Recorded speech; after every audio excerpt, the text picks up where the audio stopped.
Hey everybody, I hope you can see me and hear me. We were having some technical difficulties there. My name is Wiley Peck and I'm the president of the Sacramento Aquarium Society. And I'd like to welcome you all to our September meeting. I'd like to do a quick roll call of the board. Our vice president is Josh Black, our treasurer is Modesta Morey, and our secretary is Dan Curran. Our board of governors are Willie and Aaron Markley, Ben C., Jonathan Wardrip, Stan Morey, Larry Schenkel, and Donna Laird.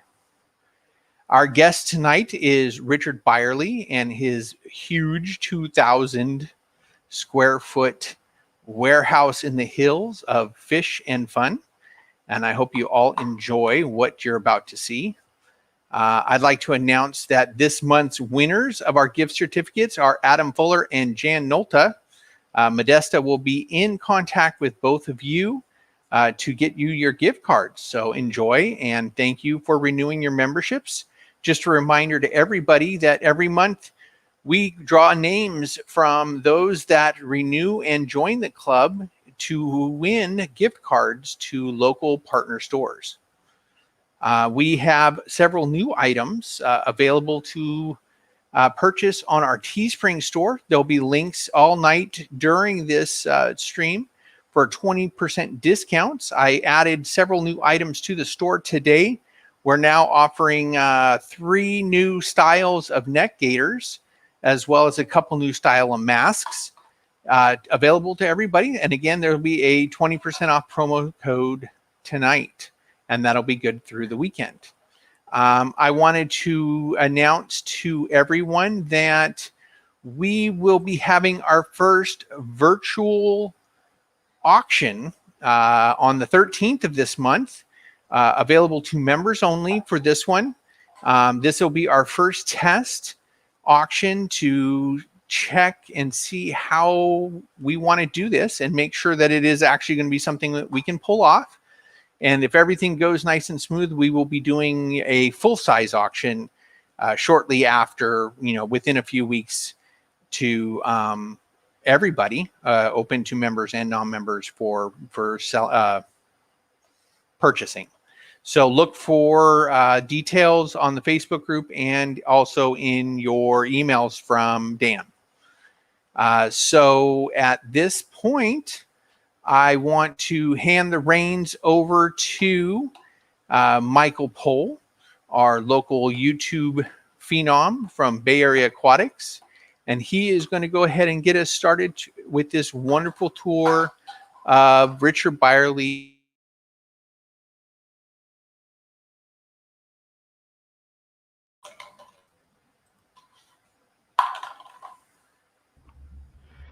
All right, I think, there we go. I'm gonna pull Wiley off and move Rich around. Sorry, everyone, I'm having technical difficulties, so you're not gonna get to see me much tonight, but we are gonna go ahead and play Rich's video. And Rich just stepped off screen, but we'll go ahead and start it. It's a long one, but there's a lot of information packed into it, so I'm really looking forward to it.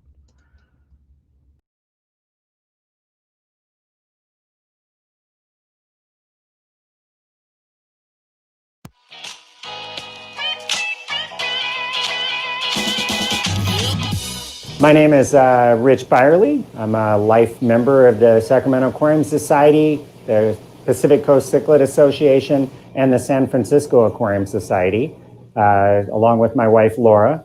We're in Latrobe, California, which is a tiny community. It's actually, our zip code is Shingle Springs, so we don't have a post office here. We've been here since 2004.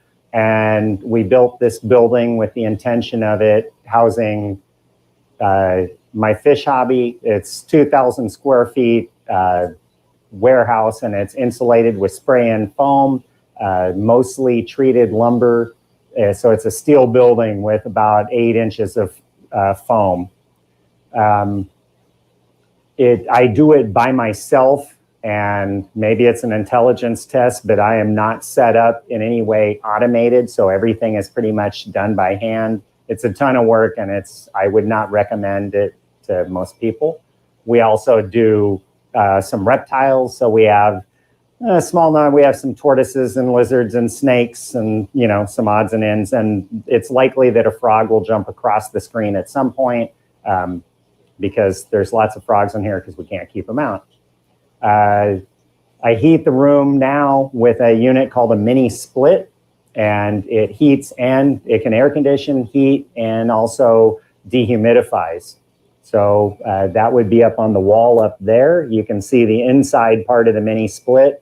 And I'm so glad I did that. We also have solar. So we're essentially not paying a bunch of money to run all this electricity. I like big tanks. That may be somewhat apparent. And my first big tank was from probably 35 years ago. I got this 360-gallon aquarium.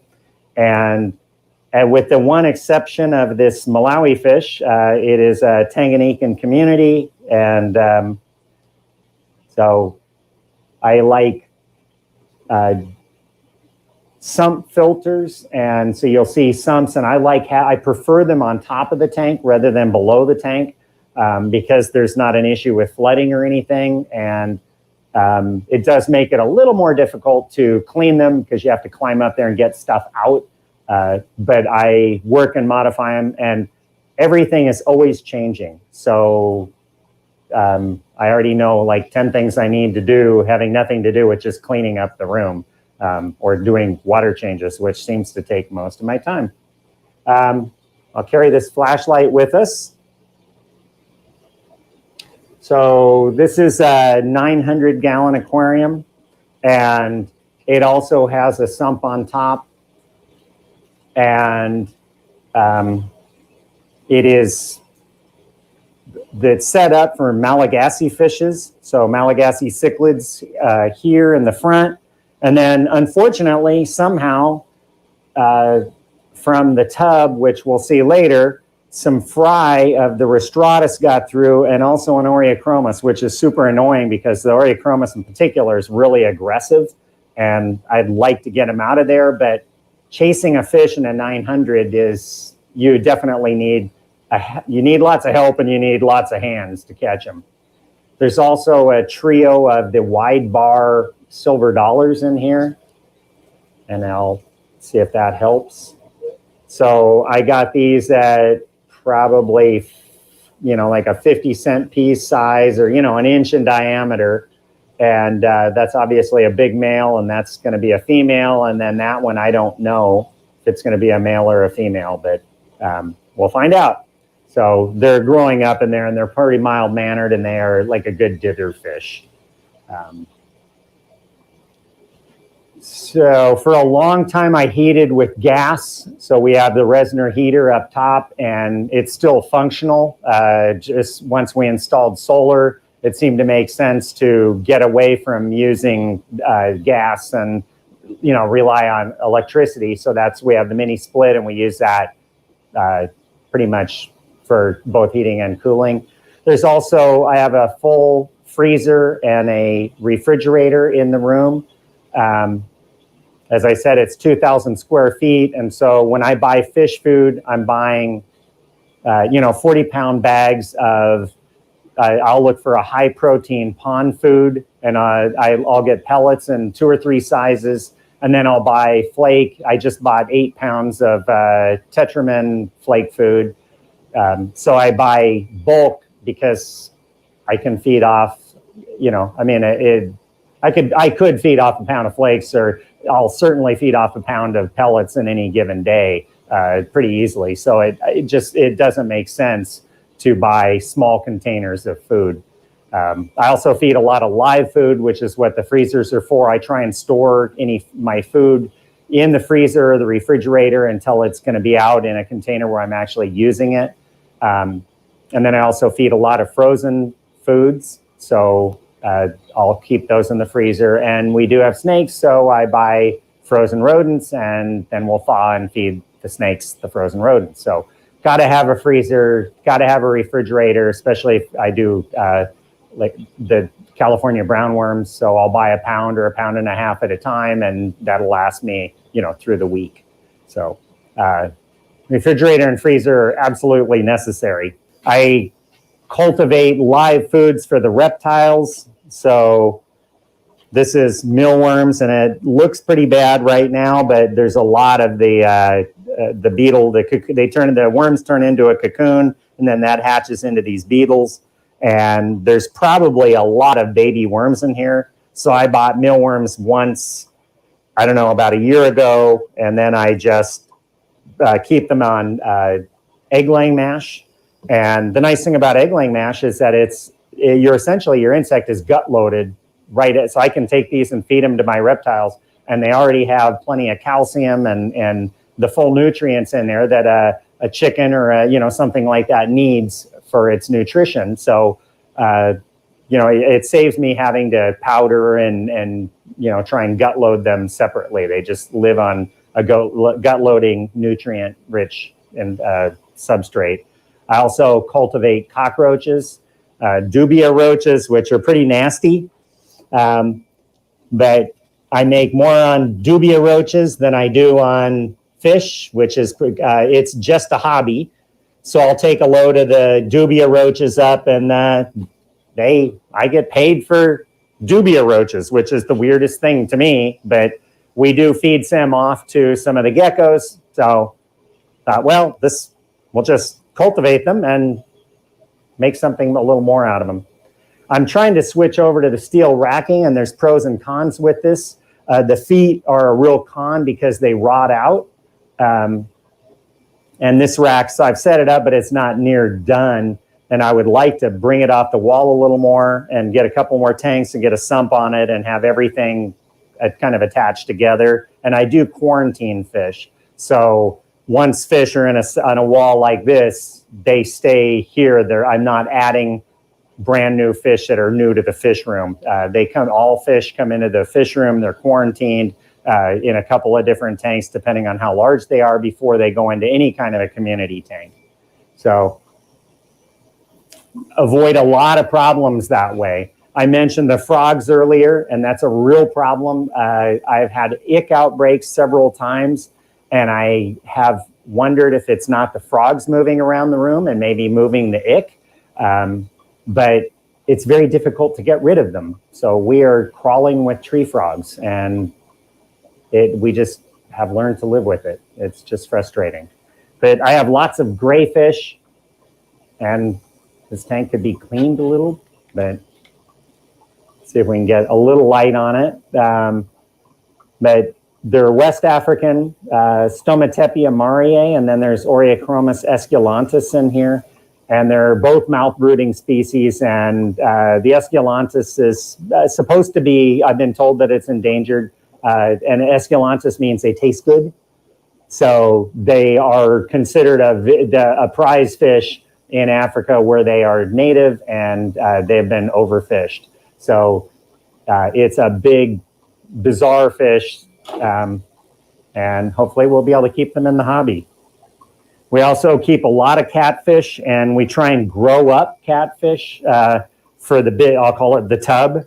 So this guy's this is 3, they're called an Indian shovel nose, and the dominant one is down there. They tend to not like each other. This is a 180-gallon tank, and one is dominant and pushing the other 2 around. So we have a big one, and then a middle one, and then a small one, which actually is in better shape than the middle one.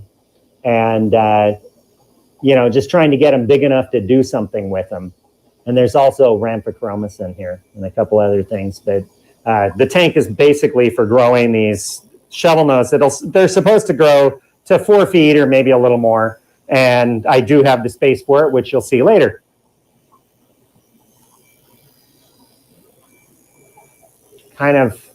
I like big catfish, and these guys are not that big, but that is Meritodonus tigrinus.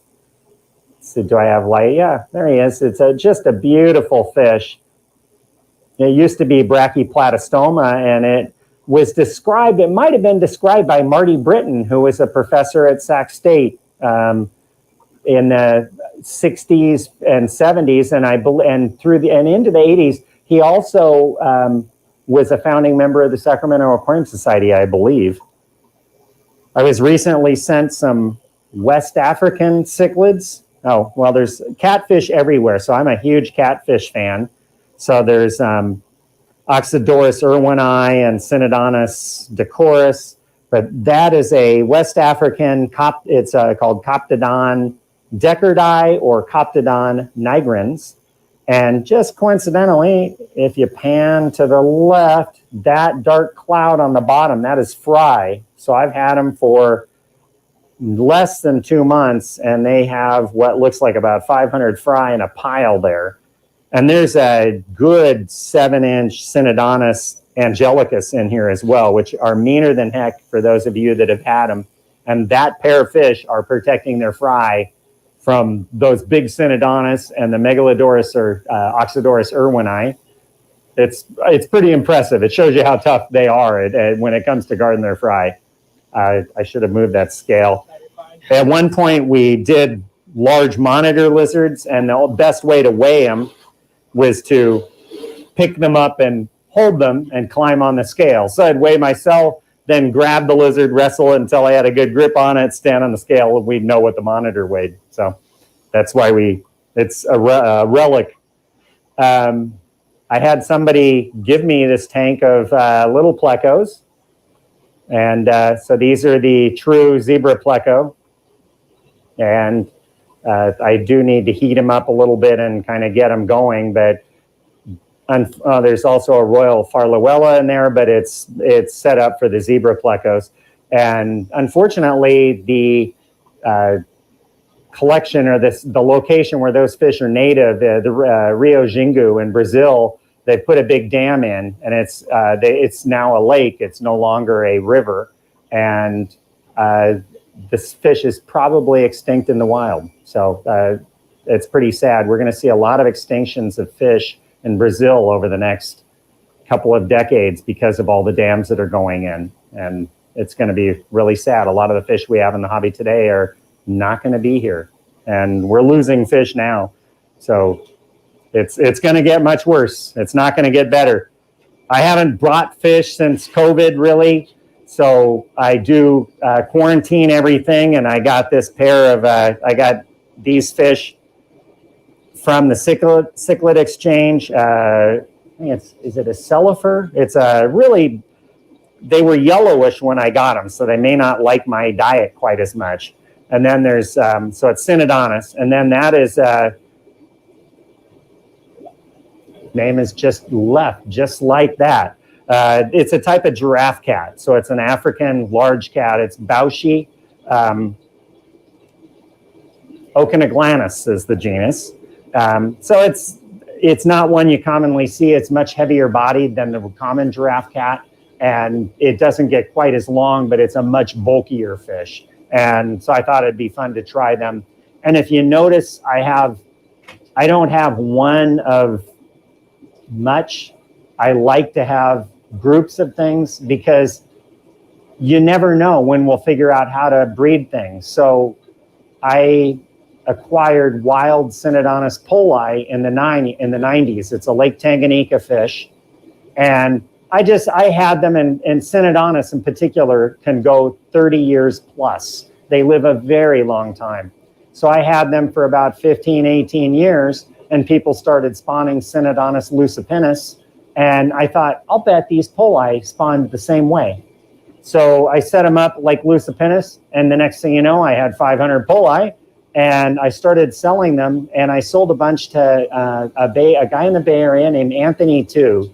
And he is an extremely good fish breeder, just a really good aquarist. And he kept saying, Rich, you need to sell these on eBay. You really need to. And I was like, I've had some experiences on eBay, mostly with shipping, and I just didn't want to deal with it. So after a couple of years, he broke down and he started shipping them. And I believe that all of the poli in the US originated from my original wild group that I got in the early 90s. I hadn't really seen them ever on a list, and I don't see the timing really matched up well to Anthony starting to distribute them nationwide, and suddenly it's a fish that you see in wholesalers. So you never know when we'll figure out how to spawn a fish, and if you only have one, you definitely can't do it. So I think there's value in trying to make sure you have the space for multiples of whatever you're going to work with the idea that maybe a decade from now, hey, this isn't so hard. I just didn't know what to do. And I'll show you how I spawned Synodontis, the Lucipinus, and the Poli for a while, so that you too, if you wanted, could spawn yours. It's not difficult. It just requires a little bit of equipment. So even with large fish tanks, if you're going to work with fish, you need a small place, a smaller tank to raise them. And so I have probably the busiest aisle in my fish room is this aisle. And the reason being, it's a bunch of small tanks, so I can raise small fish, and I can raise fry, and get them up to a reasonable size. So we have, as an example,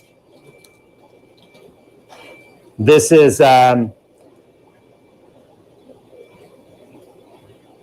good question, Rich. Aspidoris pilotus. Luckily, it was on the tag. So we spawned a bunch of Aspidoris pilotus, and we're trying to get them up a little bit bigger before we send them out. And the adults from these came from the SAS meeting, Carlos and Diane, and they are cutting way down on their hobby. And I think that's a really sad thing for the hobby in general. They're just super people and great fish hobbyists. But, we all do what we do. And so we're also lucky to have had them keeping and breeding fish and gracing us with their presence while they did. So just really great people and great fish. But like I said, I raise fish. So these are some little Lake Victoria fish that are just about up to size. As a matter of fact, there's a male showing some color. So this one is actually very difficult to get, and I'll probably keep the females, and I don't know what we'll do with the males. I also spawned these Dimidiachroma strigatus, and there's that male is really showing some color, and I've got to move them or he is going to really turn on the rest of his tank mates.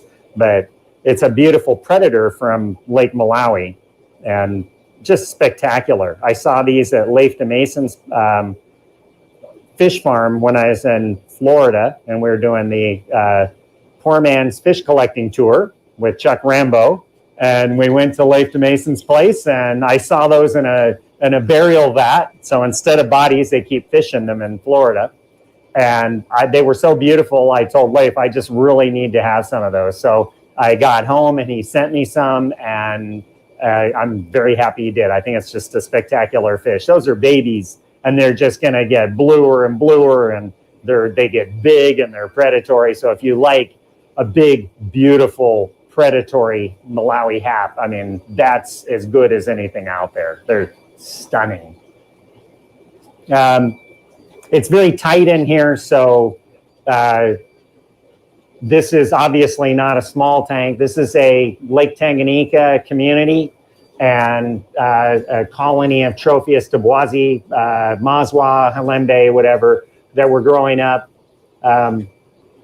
And also 2 different species of Xena tilapia, Rubro labiata and Bathyphilus. And I went to a huge amount of effort. I've been trying to spawn Nasuda, Thaumatilapia nasuda, these grayish fish in the mid-water. They will turn bright or very yellow when they're adults. And I raised them up, and I started looking at them, and I was like, okay, that's a male, that's a male, that's a male, that's a male. So I bought 6 fish, I raised up 5, and I got 1 female. So it's really good idea if you want to spawn, especially a mouth brooder, but most fish, if you start with less than 6, you're really limiting your options. And if you're going to spend the money to buy these fish, spend a tiny bit more to get enough to ensure that you can work with them.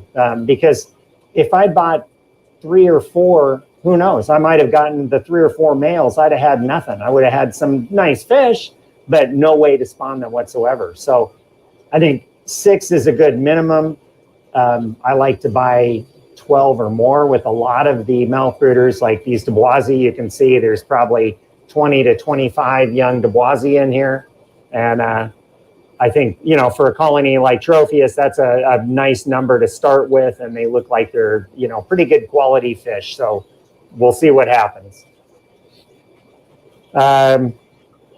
I do cories on this isle, small fish. I also, so that's gossii, and there's some pencil fish in there. And the gossii have spawned in that tank regularly. So they, for my experience, cories spawn in one of two ways, or cory, I'll just call it the whole group of fishes, which would be scleromystics, Corydoras, aspidoras. They either lay their eggs on the glass or they put them in a mop or on plants. And to me, I mean, my experience has been that they, a lot of them prefer mops. Like for me, panda never spawn on the glass. I've never seen panda eggs on the glass, but I can pull 50 panda eggs out of a synthetic yarn mop, you know, every couple of weeks if I'm feeding them up and taking good care of them and making sure they have, you know, good fat bellies. So for me, they don't spawn on the glass, but then gossii, like these guys, always spawn on the glass. So I've never, you know, at one point I had a lot of Java moss in there, and I'd see a few eggs in the Java moss, but most of it was stuck on the glass up near the surface. And Scleromystics barbatus, same thing. For me, they've always spawned sticking the eggs on the glass, and I use a razor blade and scrape them off. So it's interesting if you have cories and they haven't spawned, or you think they're not spawning, drop them up in there and see what happens. Same with cory sturbae. So I have sturbae up to my left, and I've got a bunch of them up there. And for me, those are a mop spawner, but I know a lot of people have had those spawn on the glass. So for me, it's a mop. For other people, it's glass. The fish will tell you, because you don't see any fry, and you drop a mop in there, and now you have a bunch of eggs, and you're ready to, you know, you can work with it. So consider a mop if you haven't tried it. So I noticed this can of food sitting here. It's not peanut butter pretzels. I buy my food in bulk, and then I transfer it into about enough food for, you know, no more than 2 weeks. I don't really want it open in the air out here.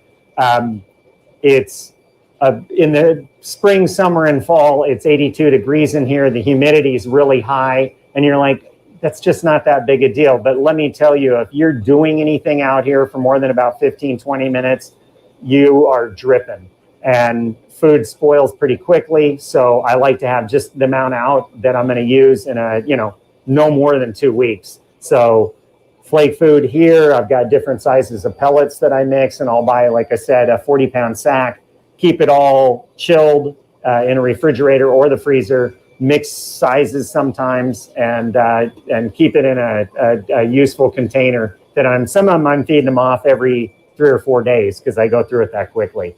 So a couple of pounds a day.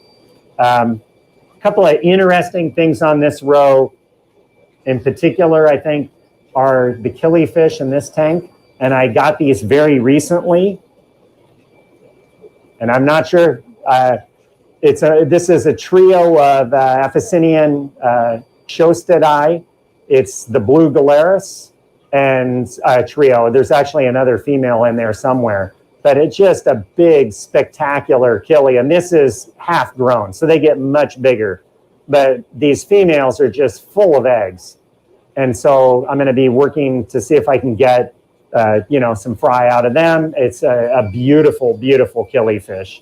And then to just go in a totally different direction, right below them, I have some dwarf pikes. And I got these as CF wallisii, meaning it used to be nodophthalmus, but it isn't nodophthalmus. And I believe I have 2 species. So that's a female in the back, and she's going to hide, right? Is she gone completely? Yeah, I got it. Okay. So there's an odd out male up here. Oh, here's another female. I'm going to let's see if she'll come out. Oh, come on, girl. You can do it. So they're getting chased around by the dominant pair. But what's interesting is that one has the black dots in the dorsal fin. This is the female. And look, there's the dominant pair. They came out, they said, hey, you can't be out here. Look, Now that female has no line and no dots.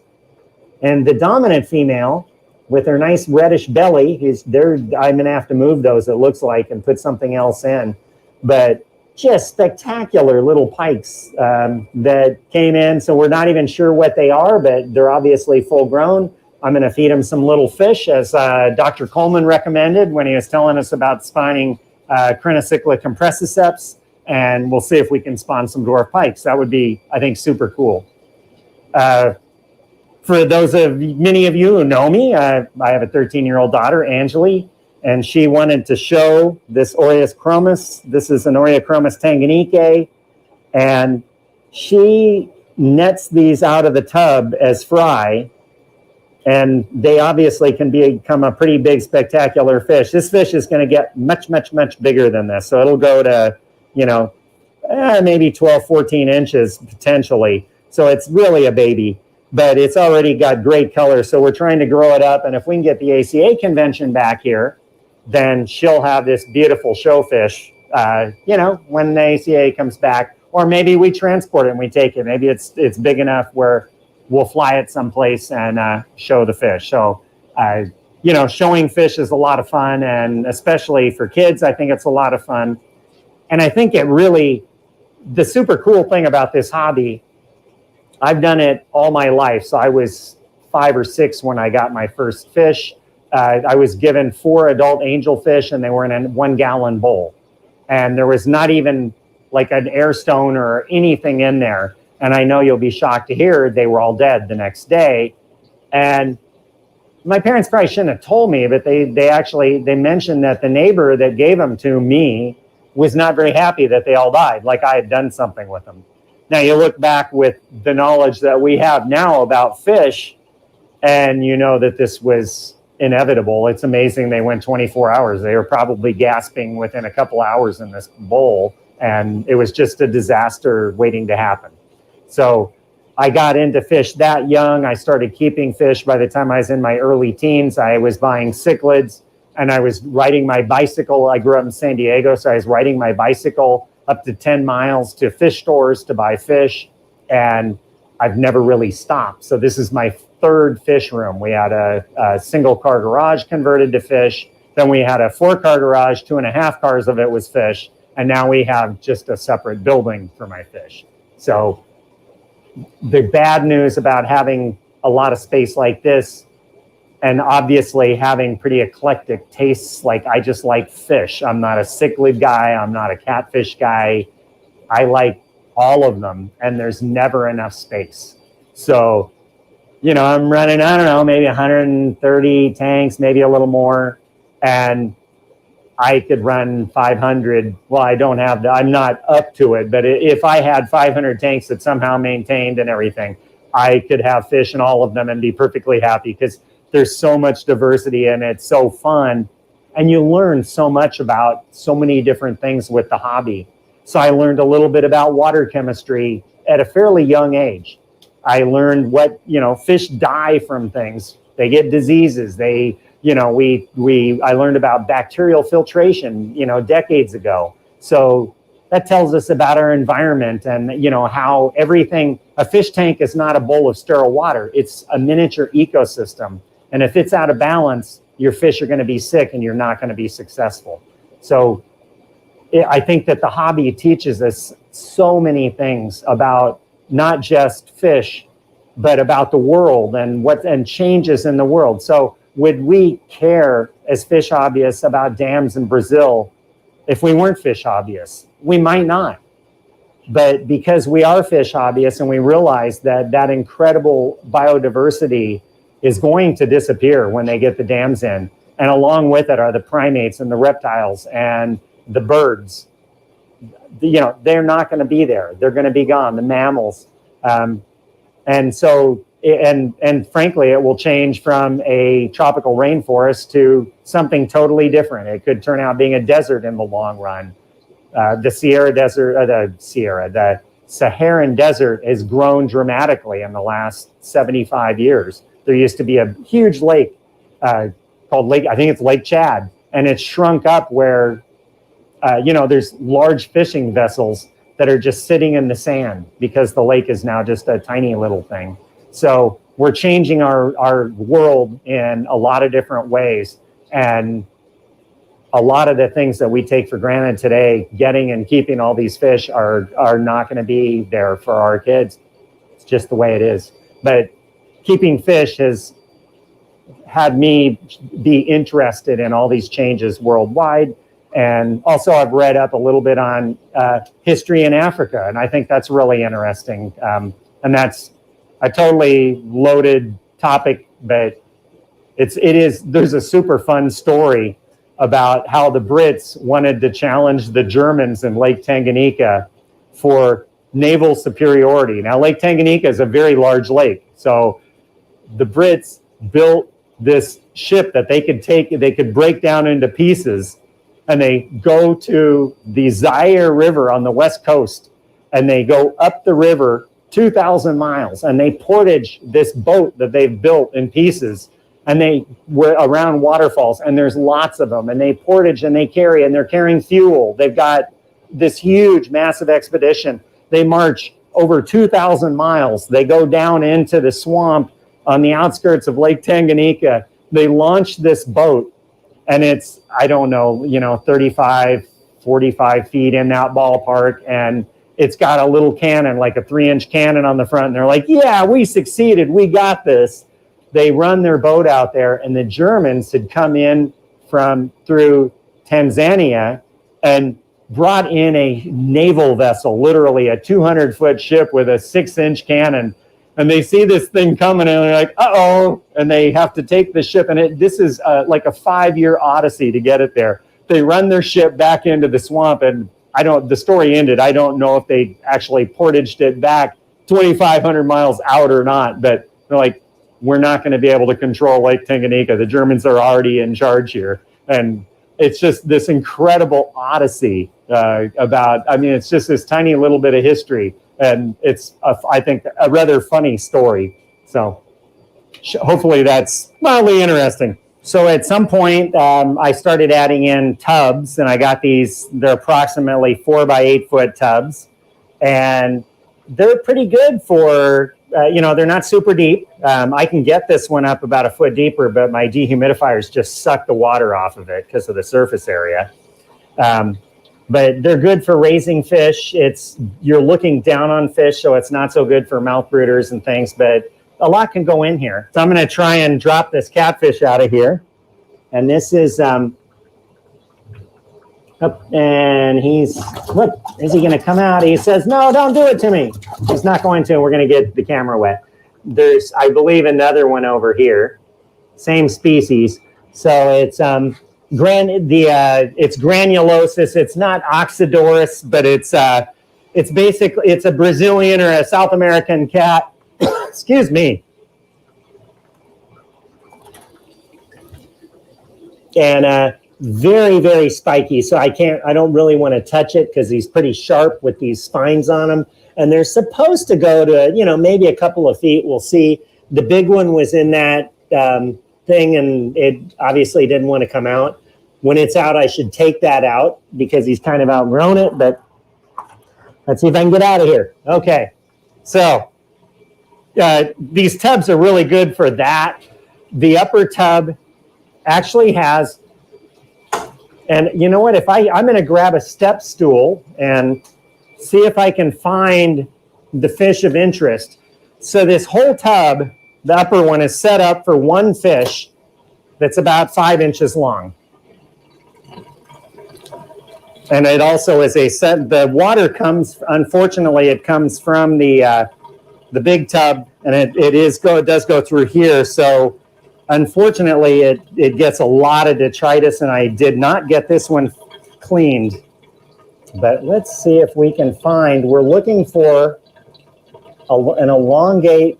There he is right there. So that fish is,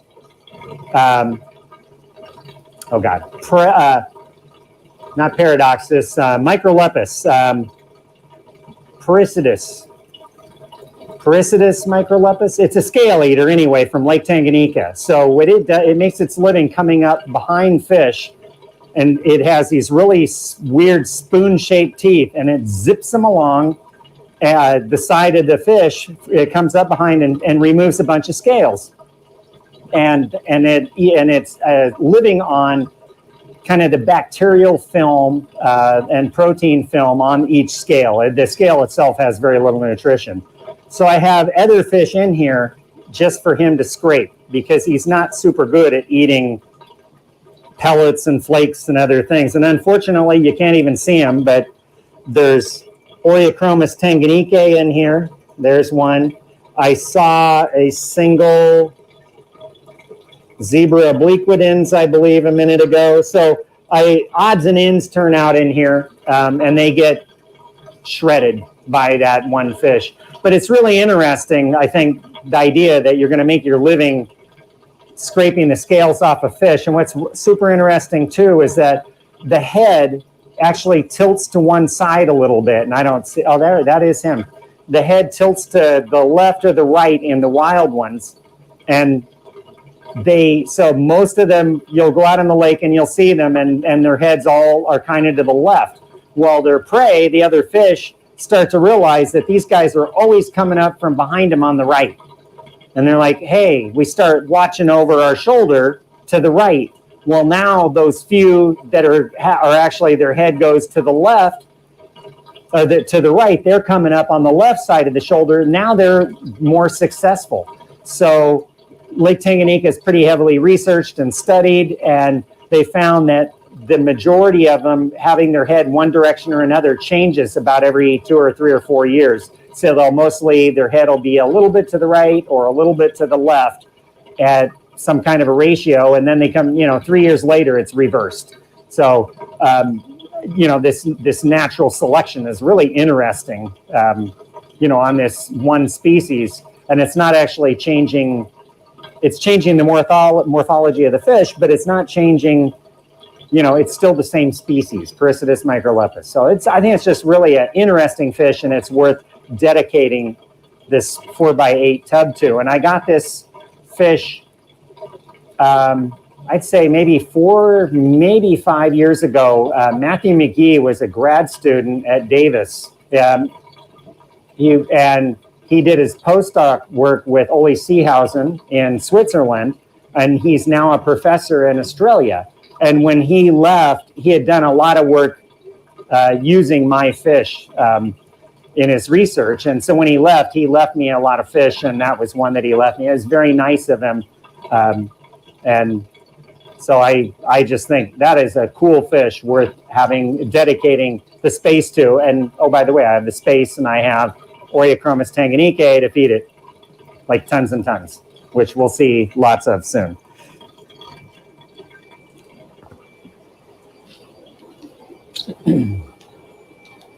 All right, we're down? Yep. Okay. So, I keep, I have a dehumidifier in the room, and then I also have we did go down that aisle. But the dehumidifier drains into these 2 barrels, and it is essentially water that is 0 parts per million.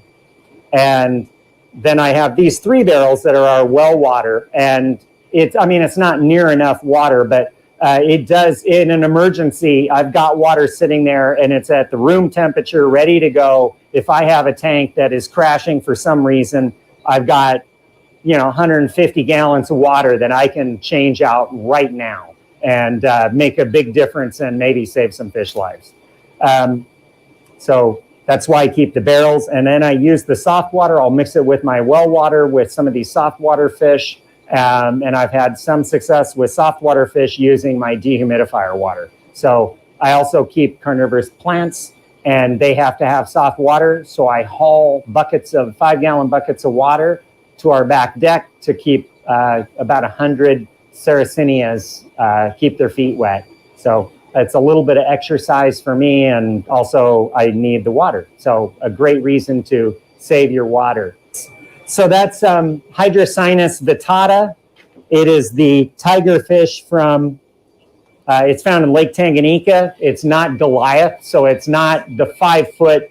Every now and then on the internet, these pictures will go around of this like heavy-bodied barracuda with giant teeth, and I've seen them labeled as piranha and all kinds of things, and space aliens. Well, it's hydrocynus. It's these African fishes that are super impressive dentition.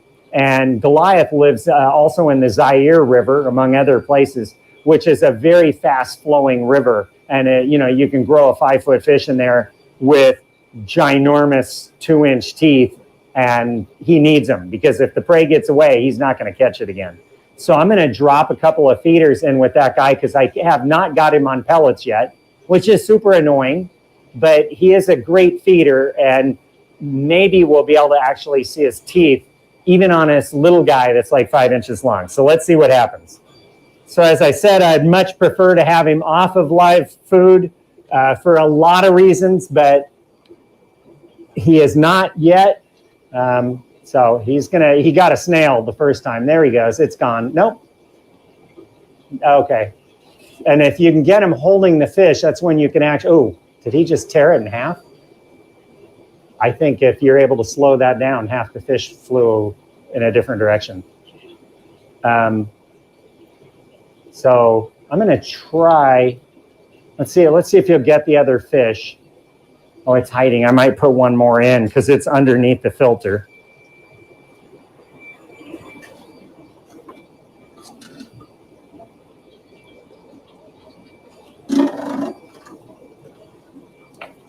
Another itty bitty one.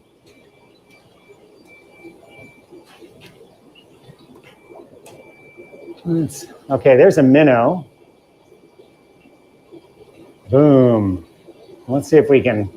So he's pushing against the glass so it doesn't get away. There, it's not going to get away.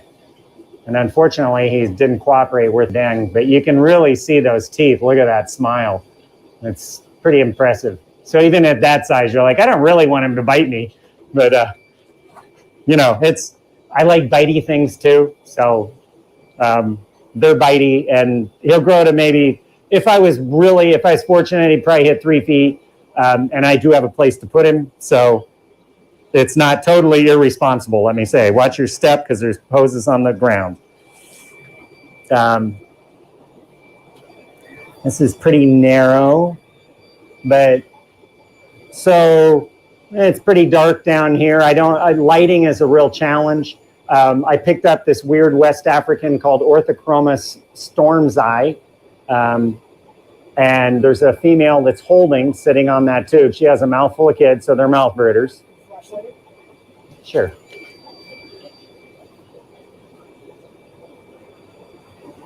A little more color when you see them with a flashlight on them. And she left, but they're getting beat up a little bit by these cyclosomines. It's Ceruleus, and they're hiding because of the flashlight, but is what it is. So I just like the fast water cyclosomines, the Central American big predator. We think of them as big mean cichlids like Jack Dempsey's and, Umbroferum is not Central American, but it's kind of the same idea. So these big mean fishes, but the fast water ones have an elongate body. They tend to lay bigger eggs, and I think they're particularly interesting. All of them are super cool. And then we go back to Africa and we get these Danikilia, and I don't believe it may have been described since I got them, but I got them as species Saccharoi. So it's a soda lake fish. So it likes super hot, high pH, high hardness in the water. And I've raised these up from little itty bitty guys, and they should be about spawning size. And it may be that my well water is just not quite hard enough. So I've been slowly adding calcium and sodium carbonate to both raise the pH. Between the two of them, they raise the pH and also the hardness, and see if we can get them to go. And kind of an interesting thing, I'll say I'm really slow to the dance in a lot of ways.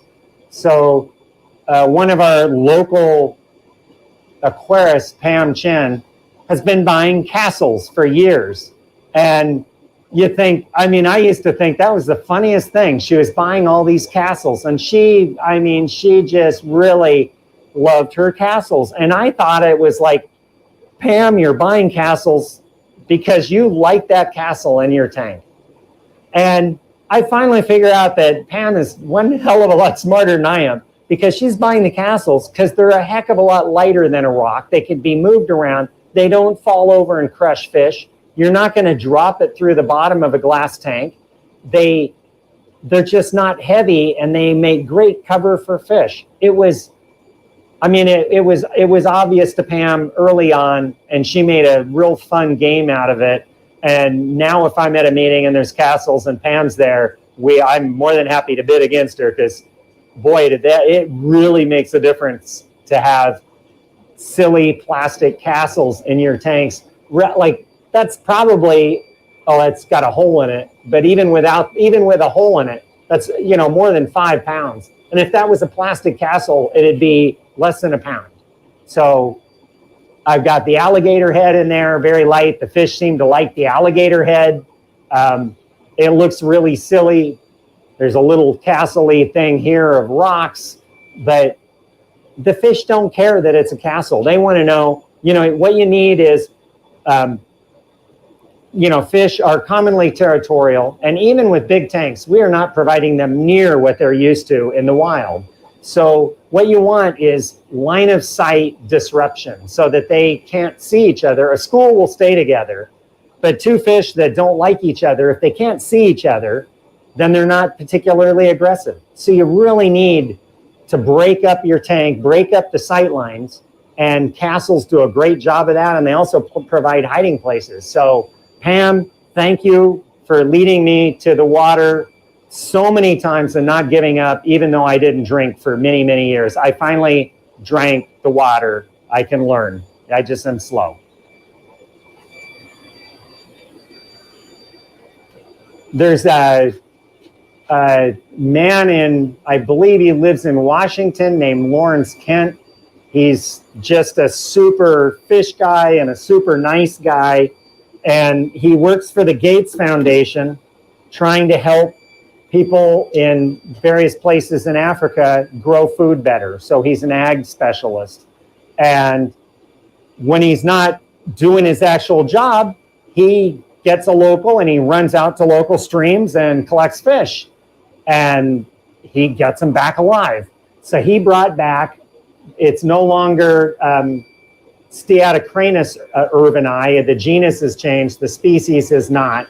I'll see if I can flashlight him. So he brought back, and I believe, it wouldn't surprise me if these were wild because they're huge. They also call it the blue-lipped Steatocranus because the lips are kind of a funny blue color. They do not like the light. But see that little fish on the rock there? Then I'm going to pan to the right. Oh, there's one right here in the middle. That's the fry. So I got them. Eric Thomas brought them down, and I put them in this 100-gallon tank. And a lot of people don't have a spare 100-gallon tank sitting around. So I did. I put them in here. Eric kept smaller ones. These guys spawned right away. I removed most of the fry, but there's still several there. There's a couple on the bottom, and you can see they're just scattered throughout the tank. And the parents so far have not killed them. So super interesting West African goby type cichlid, fast water, super aggressive, really fun. And it's kind of one of those mythical fish that you hear of, but you never see. And Lawrence Kent brought them back alive, and he's bred them, and now I've seen them on a couple of price lists, and who knows, maybe we'll be able to keep this really strange beast around for a while. Moving down. So I've talked at the meeting about the giant hatchet fish. And so here's a colony of them growing up. They were half-inch when I got them, so they're definitely growing. And they're not dithers, but they're a good fish to keep over the top of Plecos because they don't really eat baby Plecos. So I have Triactis in here. And I also have these little, they call them the small spot Queen Arabesque. And there's a baby one in the back pot. I don't know if you can see that little baby in there. Does that show? So they are spawning, and they've been producing fry for quite a while for me.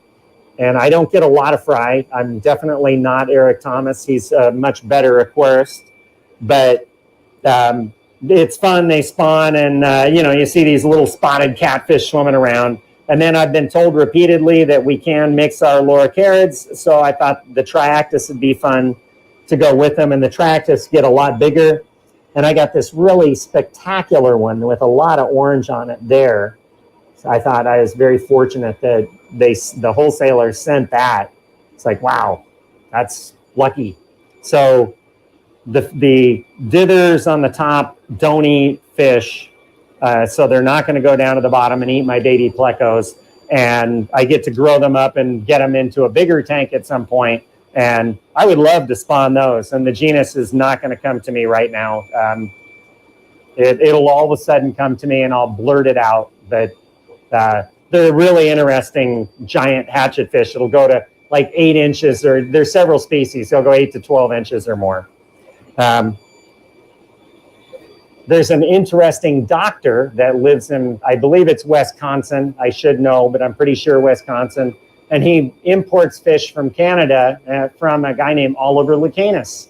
And Oliver is a collector who goes to places that probably shouldn't go. Like he had his crew out crossing a minefield to get to a location to gather fish. So a lot of these weird mid-continent or West African cichlids come through Oliver Lucanus in Canada. He's a really funny and interesting guy, and he's spoken to our club a couple of times. Just tremendous guy. But he lives in Canada, so we have to have an import permit to get fish from him. So the doctor imports the fish, and he got this one, and this is an Oreocomus from Lake Edwards. And, sorry. And I have fry of these. But at this size, they're fairly pretty. So my understanding is that unfortunately they may turn out turning pink, which would be very disappointing. But they are spawning at this size, and they have, you know, lots of blues and greens on them, and they're, you know, it's a nice fish. And even with all this scattering around, if I walk over and get food and hold it up there, he ran. They would be right at the top going crazy. And Michael and I were talking when he first showed up that I use these box filters. So I put, that's coral gravel on the bottom, and it basically buffers so the pH won't crash. And then I use a Hagen sponge that I cut in a circle and stick on there. And then when I'm cleaning, I pull the whole thing out. I squeeze the sponge a few times in my hands and rinse out the box filter and put it back in there. And it's amazing how heavy they can be if I don't get to them. They'll fill to the top with detritus. The sponge is full. They hold a lot of gunk, and yet they don't clog, which is really nice. I've got a couple more of these Synodontis vellifer. There's one here and there's one down below. Just a really, I had never seen them before, and I turned out with 4 of them. So I feel like I was very fortunate to get them. Here's another way to do plecos. So these are king tigers, and I've got to say mine are not the nicest king tigers I've ever seen, but I have spawned them several times. This particular group hasn't really gone for me, which is disappointing, but I also have the vampire pleco, the species of fin, which is the black fish with the white dots. So I think they're actually, I'll call them the more stunning of the 2 species in here. Although there are some nice king tigers, but those are sharp. And then for a dither in here, I have Ramphicromus, and oddly enough, it's not working very well for the Ramphicromus because they eat mid-water, and if the food gets to the bottom, the plecos are all over it, and I'm having trouble keeping weight on them. So I'm going to have to get a different floating pellet and then potentially just move them because they're not thriving in here. So they prefer a little more space and a lot more food. I'm trying to just look at things that I think are, I'll say, more interesting.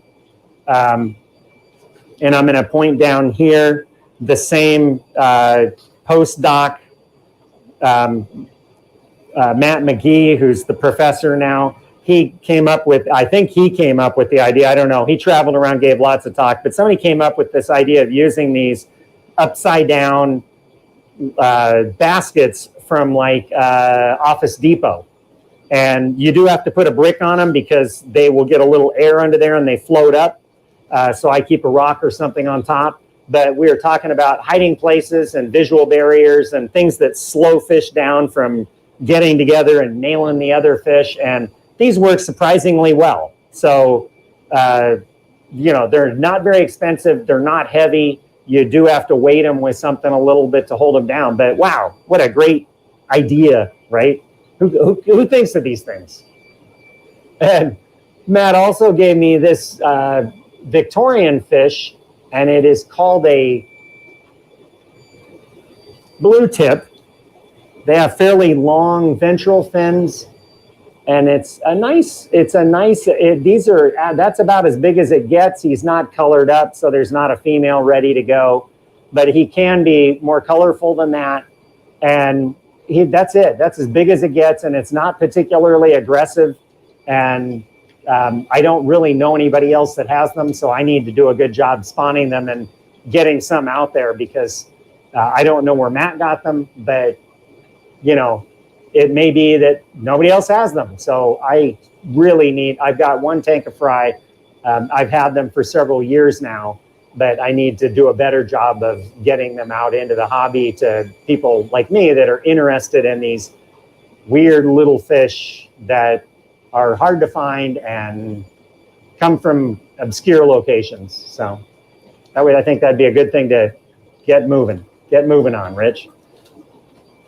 So I have a fish that's a nemesis, and there's a baby one sitting on the bottom in this tank. And I talked about these at one point. That's Teleogramma burchardi, and that's a juvenile. And they're not, oh, there's another one over here. How does that work? So if you noticed when it turned that the tail, they're about a quarter of the top of the tail was kind of a pinkish white color.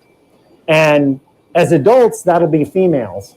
But when they hatch and when they're young, they all have it. And if they're males, they'll lose the white pinkish part and it'll just become a very fine white trim. So there's obviously a pair of adults in here. They're another fast water, kind of goby-like cichlid, no swim bladder, reduced to next to nothing. So they bop along the bottom.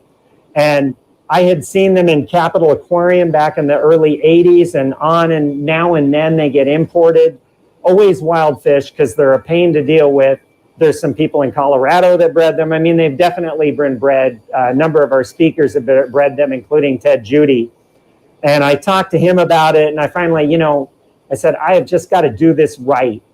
I'm going to set up a 55-gallon tank, provide a lot of cover, and see what happens. So I set it up, and it worked. They spawned, and now I can lay this to rest that for all the Teleogramma burchardi that I've had over the last, I guess it would be 30 years now, I now have them spawned, and I've distributed some and sold some, and so it's no longer that, what do you call it, your seagull, or there's a term for, yeah, it's no longer that chip on my shoulder, you fish, I have beat you. I have spawned them, and I do have, these are actually African tetras for the most part. There's one that's not, but Congo tetras, and then these nice big yellow-eyed tetras.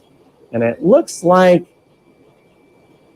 I don't see a male for the yellow eyes. So at some point, I've had them for quite a few years, and I've lost, no, let's see, is that the male? That big guy might be the male. Oh yeah, that big one is the male. So he's got, his dorsal fin is much longer than the females.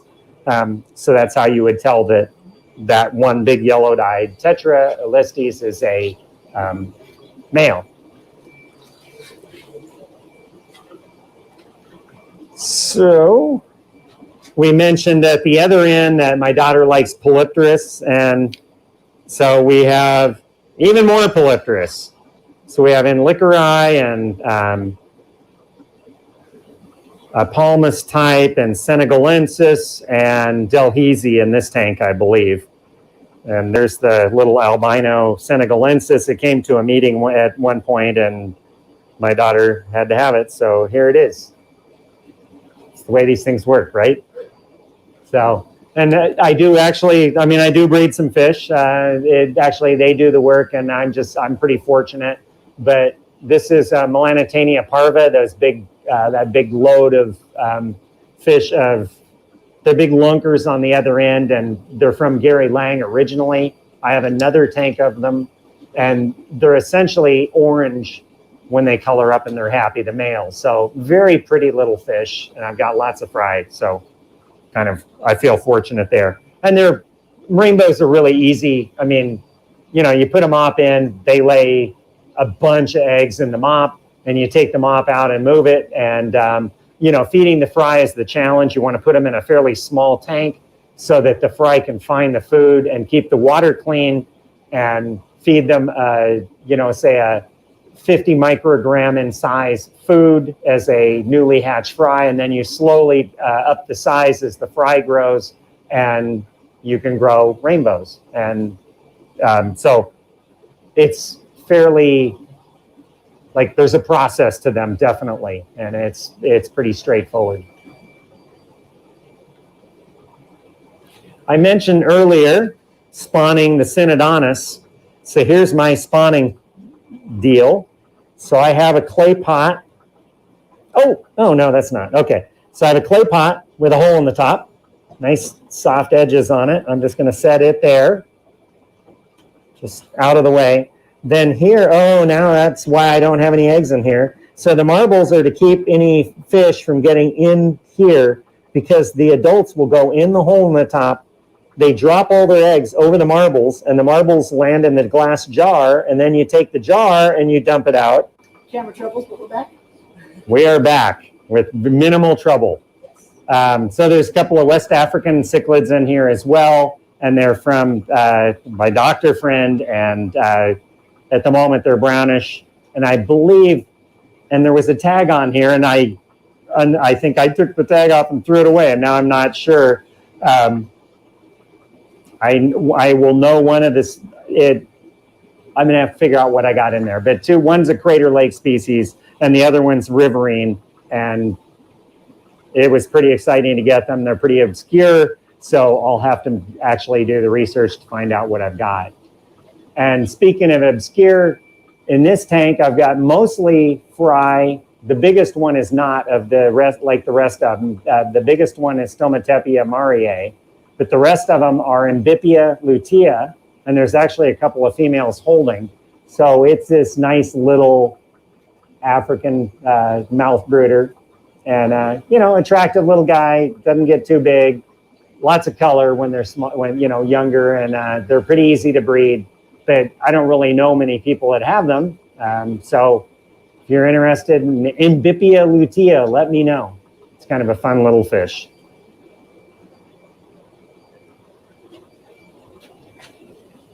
Let's try this. I'm going to blind your lens there. That can't. So this is more Burumbian bowfish. This is Stomatepia pindu, and I can't come up with the other one. It's a sponge eater from Burumbian bow, and for some reason the name's not going to come to me, which is okay. But this real pretty Synodontis from Lake Foix, and there's not much in Lake Foix. But this fish is there, and it's an African lake, a little beautiful Synodontis called Synodontis pardalis. And that one, he's not super happy right now, but just a beautiful, beautiful fish. There he goes. He's going to swim around. He says, "Rich, why did you do that to me? That was not nice." And then we're also growing up an Oxydoris. There we go. An Oxydoris niger. So that fish will grow to about 4 feet. And we got him as a little teeny guy. Let's see if he'll get his little nose out. the back end of these guys also have a bunch of very sharp serrated scutes. I don't want him to turn and slash me. I don't know if it would hurt or not. I'm sure some people have been slashed, and the big ones definitely would hurt. That I know. But we're trying to grow him up and get him to size, and so far he's not cooperating. He's not growing super fast, which is a little bizarre. He should be growing faster than he is, but it's one of those things. The fish grow at the speed that they grow, and I've never been accused of underfeeding my fish. So I've been accused of lots of things. That's not one of them. So up here I have two species of loricariids. I've got the queen arabesque and some L14s that are growing up. And the queen arabesques, we saw the spotted queen arabesque on the other side. So here's the original version, the stripy ones, a tiny little loricarid. And I have had them spawn in this tank several times. Raising fry is a challenge, so I'll turn out with a fry here and there. And hopefully if I retire in the not far future, I'll be able to work with them and really get them to go. It's a beautiful little pleco, and I think people would like to have them if they were more available, and you just don't see them around that much. Finally, we're almost to the end of the row here. 12th battery. Pretty much. So that's good. Up top is Stomatepia mongo, and I got these from the brilliant crazy doctor. This is the deep water Stomatepia from Barrambie and Bow, and they were seen in seines, research seines, but getting a deep water fish out of there was a real challenge, and their body shape is really interesting. I did not expect that. So he sent me a group, and I feel very fortunate and excited to have them, and hopefully we'll get some fry going and we can get those distributed as well, because it's just a nice fish. I love the body shape. So I probably noticed I like, I don't necessarily have a bunch of bright blue fish or green fish or yellow fish. I like body morphology. I like weird shaped jaws that are made for doing different things. Different teeth, these fish with their real elongated snout. Like, what is the selection pressure that would produce that huge head with the real long pointed nose on it compared to the other Stomatepia, which don't have that? So I just think, to me, that's a major driver for me, is my interest in, if I see a fish and it's got a weird body shape, I'm all over it. It's like, whoa, that's weird. I'll take 6, maybe 12. And that's, I think, these giant hatchets. These are juvenile still. I have a pair in here. There's the male. So these are not near grown. And, that's a super cool body shape. Like, what is that big keel for on these guys? Is that muscle so they can jump? I don't know. But I think it makes for a really interesting fish. And then we also have plecos in here. We have the Lepardus Plecos, which is, I think it's a beautiful fish. I don't know why they're not more popular. I have several, and I'm trying to block the entrances to caves to see if that'll make a difference. So I'm going to look in here. I'm going to stick my head down there and look in. Is there anybody? Well, here's another big guy. He's like, hey, can I block her in there? That looks like a male to me. But they get pretty big, so that's probably one reason why they're not quite as popular. But boy, that is just a really big, pretty pleco, I think. And as you all know, plecos, the males sit in the cave all the time. A female gets ripe, she comes along, she swims in his cave, and he blocks her in and he won't let her leave. And then she lays her eggs, and she's like, hey, dude, now it's your problem, I'm out of here. She leaves, he takes care of the eggs. So this is all paternal care. Mom's gone, she's trying to get ripe so she can go find another guy. It's pretty smart there, gals. And then I also do breeder flats with some things in them. And I think the interesting thing about these breeder flats is that there's a little history here. So these breeder flats were in a wholesaler in Woodland either 1,000 years ago or else they went out of business in the 80s, I believe, called Catfish Aquatics. And they had hundreds of these that they built themselves, and they went out of business. They sold them. People have sold them 3 or 4 times. And eventually they turned out at some guy in Yuba City's place, and then somebody I knew bought them, and he, in transport, broke a whole bunch of them. But I turned out with, I don't know, 30 or so of them. So these tanks that were built by hand for a fish wholesaler in, I don't know, 60s or 70s, maybe 1960s, 1970s, went out of business in the 80s, and here they are in 2020, still being used for fish. So kind of fun. Is it working? Yeah. Okay. The kind of seals and Oh yeah, yeah, totally, yeah, and they're coming apart. In this one, it's, let's see if we can find, there's Corydoras robinae in here, which I would really like to spawn. It's the flag-tailed cory. There's also 2 black cories, so there's a big female robinae. So on sand like this, they're not as dark as they would be on a darker substrate, but they have a very nice flag tail. Let's see if we can get one to slow down. There's 2 black cories in here as well, but I don't know if you can't really tell that they have a black tail on them. Let's see. Well, spotted with black, with very nice stripes on the tail. Very pretty little cory. And then underneath this piece of wood is another Titanicus pleco.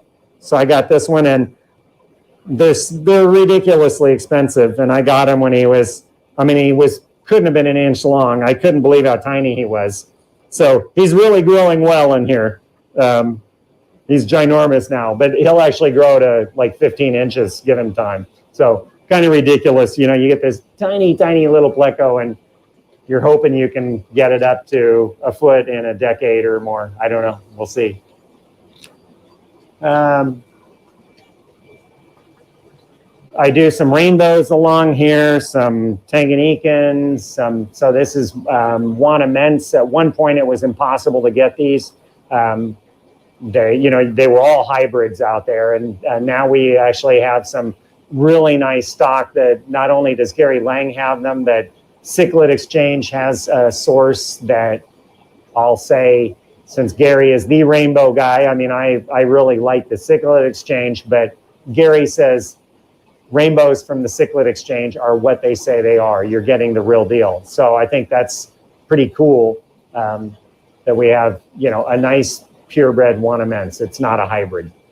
So, and more cories. And then I have these heterochromis, is that right? Heterochromis multidens. And it is this very primitive West African, and it's supposedly like all the other fish, they originated from something very much like this. It's an ancestral fish, so it's really primitive, kind of a bizarre fish, and there's nothing else like it. It's in its own genus, and it looks more like a Central American cyclosomine, which I think is really also interesting.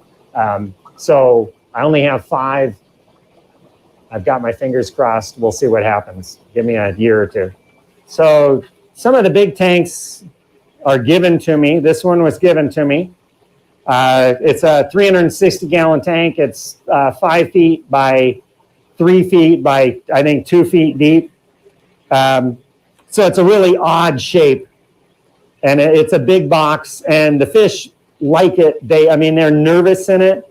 When there's not people here, it works really well. They're not all this shy, but they spawn in here. They seem very happy in here, but I cannot get anything out of this. You've got a square box. Try chasing a fish in a box like this. It's even with plenty of big openings on top, it's very difficult to catch fish in here. So Coptodon walteri, these are babies that have survived. So that's the bigger gray fish in there. And then the others are Ceratherodon or Cerathrodon naueri, And I believe it's another Crater Lake mouth brooder. And they actually are somewhat attractive, but they're kind of a golden color with a blue head on some of them. But the tank is old and scratched, and you just can't really see anything in here. So I believe they're spawning. I think their fry are not very bright, so they all get eaten. And anything that's related to a substrate spawning tilapia is going to be tough and able to take care of itself. So the Walteri, their fry are doing well. I mean, there's been hundreds, laid and hatched in here, but the fact is that you can get Walteri fry. That there will probably never be Cerathodon naueri swimming around in here. I'm going to have to watch and get in there with a net and chase. And when the female spits, get a turkey baster and try and suck up eggs before the other fish eat them all. But someday, we'll see. And, crazy doctors provide these fish as well. So there was a fish store in Sacramento called Capitol Aquarium. Most of you know of it. If you walked around in their fish room and you went by a large tank, they called it their 1,000-gallon tank. This is it. So when they closed down, they had it for sale. And I called them up and I said, I am not interested in buying it, but I am able to move it. So if you can't get somebody that can move it, then you're going to have to break it up to get it out, out of there. You're going to have to get it in pieces, and that's going to be a challenge. So I would be more than happy to actually come and get it and haul it out of there for you. But it's an all-day job to move a tank this big. It's very heavy. 2 days later, my phone rang. They said, come and get it. So I brought it up here, put it on a flatbed. We used piano rollers. So I jack up a side, screw a 2x4 on the bottom, put a piano roller under that, and a tank that 4 strong people can't lift the corner of empty. You get it on those piano rollers, and one person can push it across a hard floor. The difference is remarkable. So that's how I moved it out of there. Unfortunately, the stand was completely rotted. If they had not have gone out of business, it was going to fall on somebody. It was that bad. It had been there 40 years.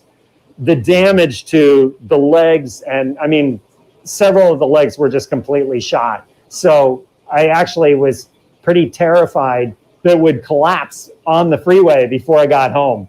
Somehow it made it. We got it here. And it was so scratched up from being there for all those years. And, it's an old tank. It's what you expect from plexiglass. You couldn't see through it. So I spent over a year with it sitting here with no water, and I polished and cleaned, and I had a lot of help from Rod Finney. Super great guy, boy. It would be horrendously ugly without his work, but now we can see through it. It's nice, smooth, polished the heck out of it. We also put in we drilled a bulkhead. We put in a bulkhead fitting on the bottom, and we re-drilled the bulkhead fitting on the other side for a drain. So we have this nice tank that I can actually change water, drain water, get water in and out of, and it works pretty well. And I mentioned Oreochromis tanganike. So this is Oreochromis tanganike, and there's a female holding. And it can be a beautiful fish, but it doesn't have to be.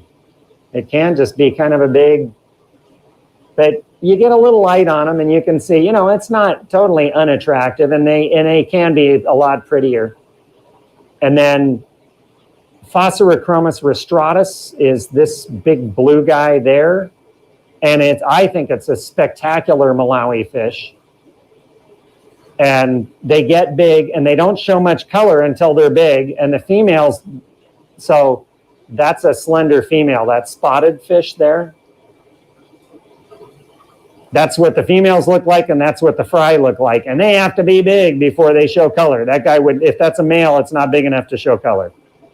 So it's a pain to deal with them. They get so big, and they're super hyper, and they'll shoot around the tank and damage themselves. And but they are, boy, are they worth the effort if you have the space for them. I also have a bunch of hybrids in here, which is very frustrating. A bulk of these smaller stripy looking fish are hybrids that, like that is a hybrid. So that's a hybrid, that's a hybrid, that's a hybrid. And then all of this gray, brown, stripy stuff is hybrids. And I thought, I've got to do something about that. So I first put in this big pair of venustus, which are supposed to be pretty predatory. Well, I get more hybrids than the venustus can eat, I suppose, because I just kept getting more and more. So I added in, see if I can find the guy, Buccochromis notatania. So it's supposed to grow to about 15 inches, and it is a Malawi predator. And there is a young male being chased by a Rhamphochromos, another predator. There's one there, there's another one back there. And so it's a big blue-green fish when it gets very large, and they have a mouth on them. They are predatory. So I'm hoping they'll start cutting down my population of hybrids. I also have Synodontis in here. So it's Synodontis grandiops, which is the mouth-brooding parasite. So there's 2 of them. There's 3. And there's fry in here. So that's kind of fun. There, with all the spawning going on, every now and then you'll look in and you're like, oh, there goes a little tiny Synodontis multipunctatus. Well, we used to call, for years, we thought they were multipunctatus, redescribed in about 2007 as grandiops. The true multipunctatus gets much bigger and hasn't been in the hobby in a long time. So we actually have grandiops in the hobby, and it's kind of fun to get fry, and I was just watching to see if I'd see a little one, but they tend to stay hidden, and like I said, every now and then you'll see somebody go by.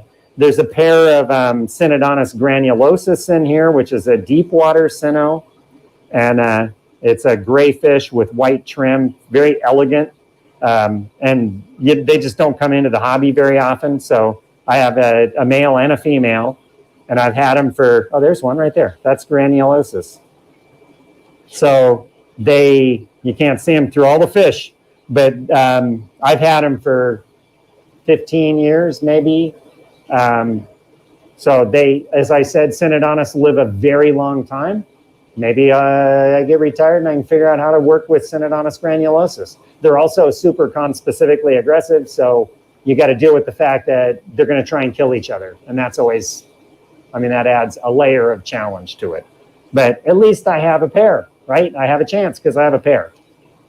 So we've worked around. Oh, I have one air system that runs the air in the whole room. I have a little blower, so all the air is piped and runs all over. But the 900, the 1000, and the this upper tub, and then the big tub that we're going to look at next, have multiple filters on them, and there's one big pump that runs the water. It pumps the water up, and it goes across here, and it gets dropped into this tank, goes through this trickle filter on the end. And that's that's pretty good size filter, and it's more than 2 feet that way, so it's a pretty big box, and it has Matten filters in it. And then there's a 55-gallon barrel on the end, and then I also just kind of I'll just run the water for several days, and to make sure it starts getting that brown tinge to it. So I'll just turn the hose on and let it run, not real fast, but it just runs and keeps it nice and clean. So we'll walk that way. I'm going to grab some pellet food before we do. And I wish my daughter was here because this is her job, but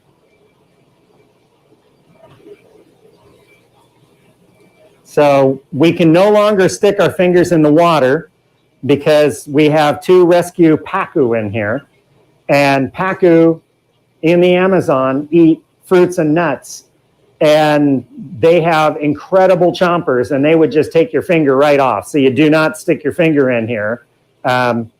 They also move seeds, like tree seeds, all up and down the Amazon. So they are partially responsible for the botanical diversity. The diversity of the forest in the Amazon is by these fish that get much bigger than this. And the smaller one I got when it was probably 12, 14, no more than 14 inches. So my daughter trained the catfish to come up for food. So you notice this big Oxydoris niger everybody's kind of swimming right here. I'm going to put some food out in the middle so that the pacu go over there. The Oxydoris will probably come over here. I'm going to tap the side. They should come this way. Hopefully you don't get, here he comes. There you are, big guy. Look at this guy. He says, where's my food already? You're going to pet me, but you're not going to feed me? There's something wrong with this picture. And then this is Liarius picta. So the pacu is back near me, and we could get wet. I'm going to tell you, like, okay, they can splash like a son of a gun. So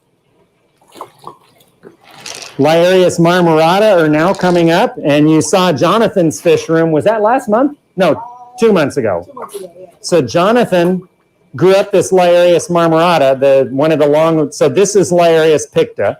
This is Liarius marmorata. And he called me up. I didn't know him, but he knew that I had this big tank. Come on, dude. Here, let me pour that in. And my daughter taught him all to do this. I just would come in and throw the food. And she's like, let's train them. So they're all trained because of Angeli. Let's get some more out there so the pacu will stay away because I don't want to. Here you go, big guy. So he brings out, he says, oh, yeah, the fish, it's probably, 20 inches. And I was like, yeah, I had no idea who he was, didn't know him from Adam. And I'm used to people saying 20 inches and they show up with a fish and it's like 10, 12 inches. And you're like, okay, if it's big enough to go in the tub, we'll put it in there. And he shows up with his fish and it was an honest 20-inch fish. I was like, oh my gosh. So it went into the tub. And so I have 3 Liarius marmorata, which are the lighter colored ones with the spots on them. And then 1 Liarius picta. And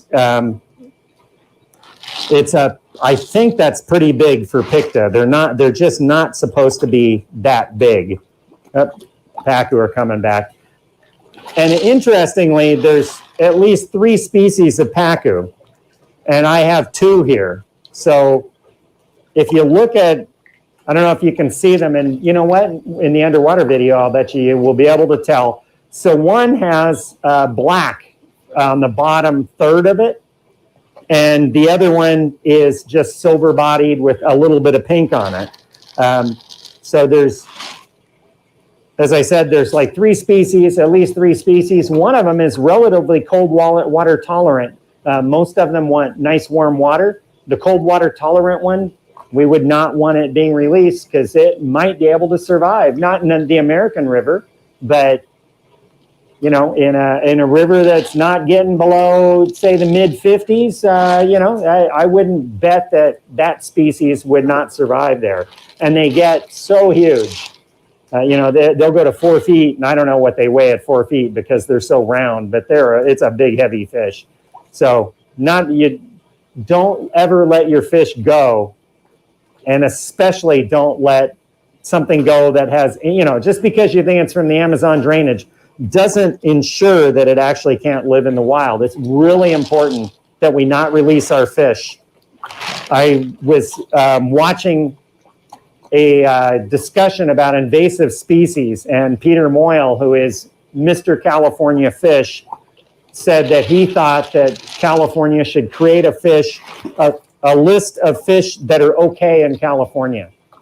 So we would not be able to keep very much because you'd have a list of 15 or 20 species, and that would be what you could keep, and nothing else is legal. And the problem with a list is, Corydoras as an example, we had a couple of dozen species of Corydoras if you go back 20, 30 years, and now we have hundreds, and each new species would have to go through some process to be approved for being able to be kept. And they don't have staff to do that. They're not going to do it. So we would, here's Corydoras. They're not only are they not going to live here, they probably wouldn't be They probably wouldn't cause a problem if they somehow, you know, if you got a cold water one, which there's a couple of species, they probably wouldn't be a problem if they did, but all these new fishes we would not have been able to keep. All the new Plecos we wouldn't have been able to keep because they would not be on the list. And a whole bunch of the things that are already here are problematic. So don't let your fish go if you don't want it anymore, for sure. And take care of what you got, because, you know, we have these things now, but, you know, you may go back to and say, you know what, I had whatever it was 10 years ago, Teleogramma burchardi. I'd really like to get Teleogramma burchardi again. It may be that they're extinct. And I think we're on this cusp of massive extinctions in freshwater fish. And keep what you can, enjoy what you can, and know that 20 years from now, you may not be able to get it again.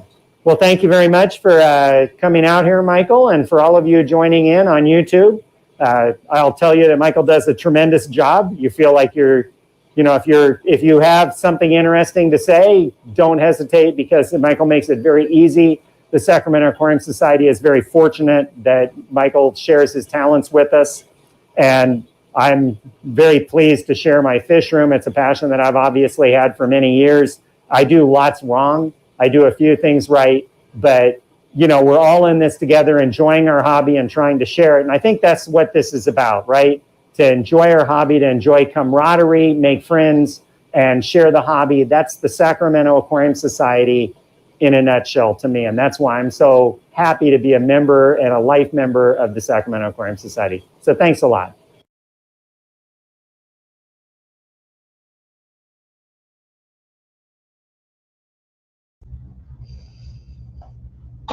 Oh, and it looks like we lost Rich. Hold on, everybody. I'm going to go ahead and put you guys back on mute and see if I can find Rich.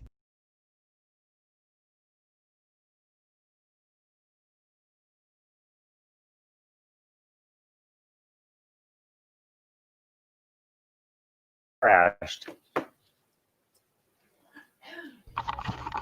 And we got you back. Are you there? Yes, I can hear you. Oop, I want to drag you over this way. Perfect. Hello? Can you hear me, Rich? Yay.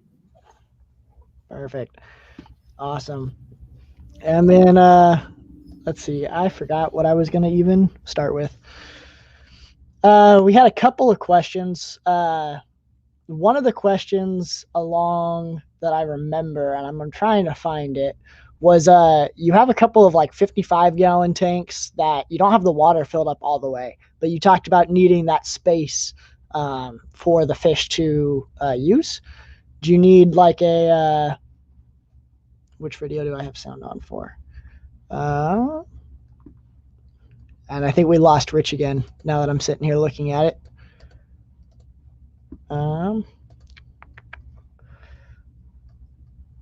Hold on, everyone. I'm going to put you guys on mute one more time.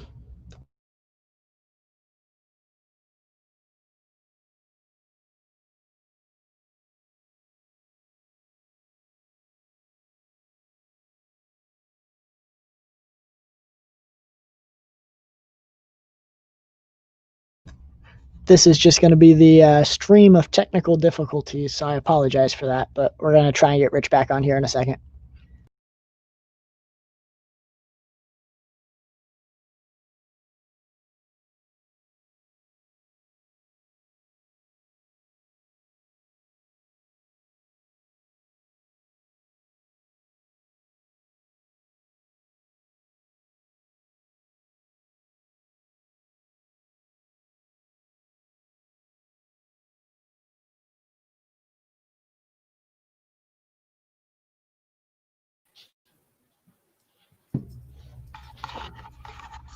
All right, I think we have you this time.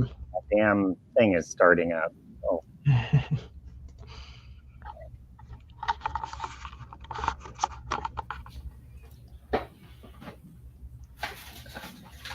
Can you hear me, Rich?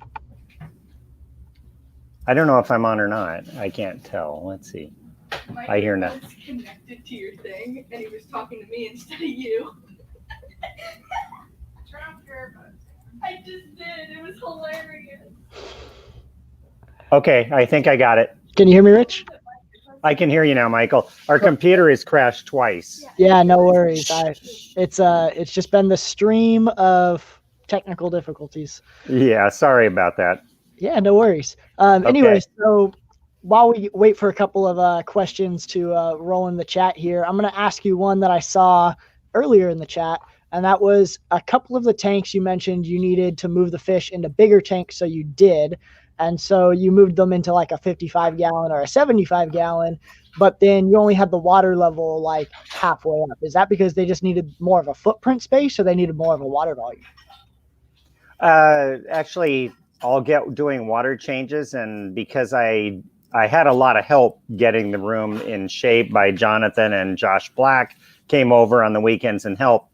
But sometimes I'll do water changes, and I've got a bunch of changes going on, and I run out of time to fill them all the way. So they just get filled halfway, and then I know I can just fill them up. On the giant hatchets, I try and keep those down, or the hatchet and giant hatchets in particular. If the fish are jumpers, I will not fill them up, with the idea that I'm trying to keep the fish in the tank. Obviously, having better cover on the top would help as well, but it's just it's more of an artifact of too many tanks and, only a couple of hoses to fill. And I'm sure it's kind of like my ponds outside. The humidity just sucks that water level low. There you go. Yeah. And then Larry was asking, do you have a list of fish that are ready for sale? And if someone was interested in buying some of your fish, how do they contact you? I know a couple of people were asking throughout the stream saying they needed some of this or that or whatever else. Oh, yeah, sure. Absolutely. You can contact me at by email or, rich@byerly.org. So, my first and last name. So I have a brother that is a tech guy, and he set us up with the domain thing. I'm not sure. I actually don't understand what it does, but it's actually a Google account or a Gmail, and so it's rich@byerly.org.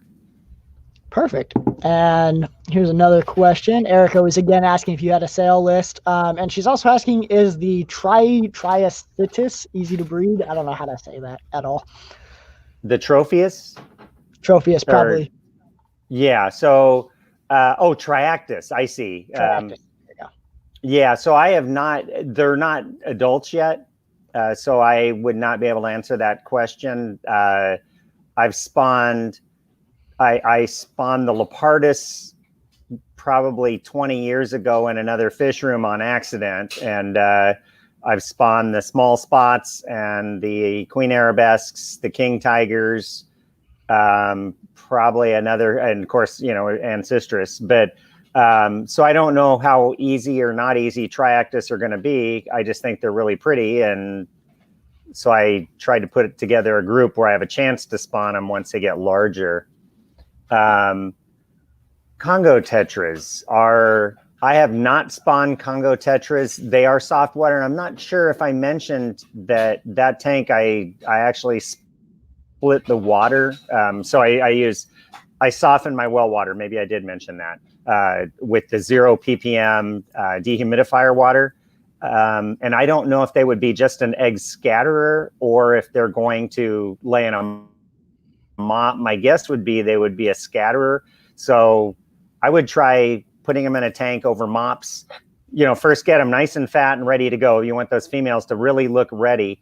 Then move them to a tank and do a big water change, a smaller tank over mops or a planted tank, and watch what happens, because they would probably go.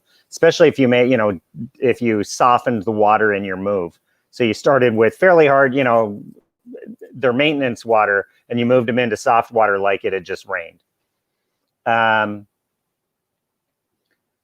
Let's see.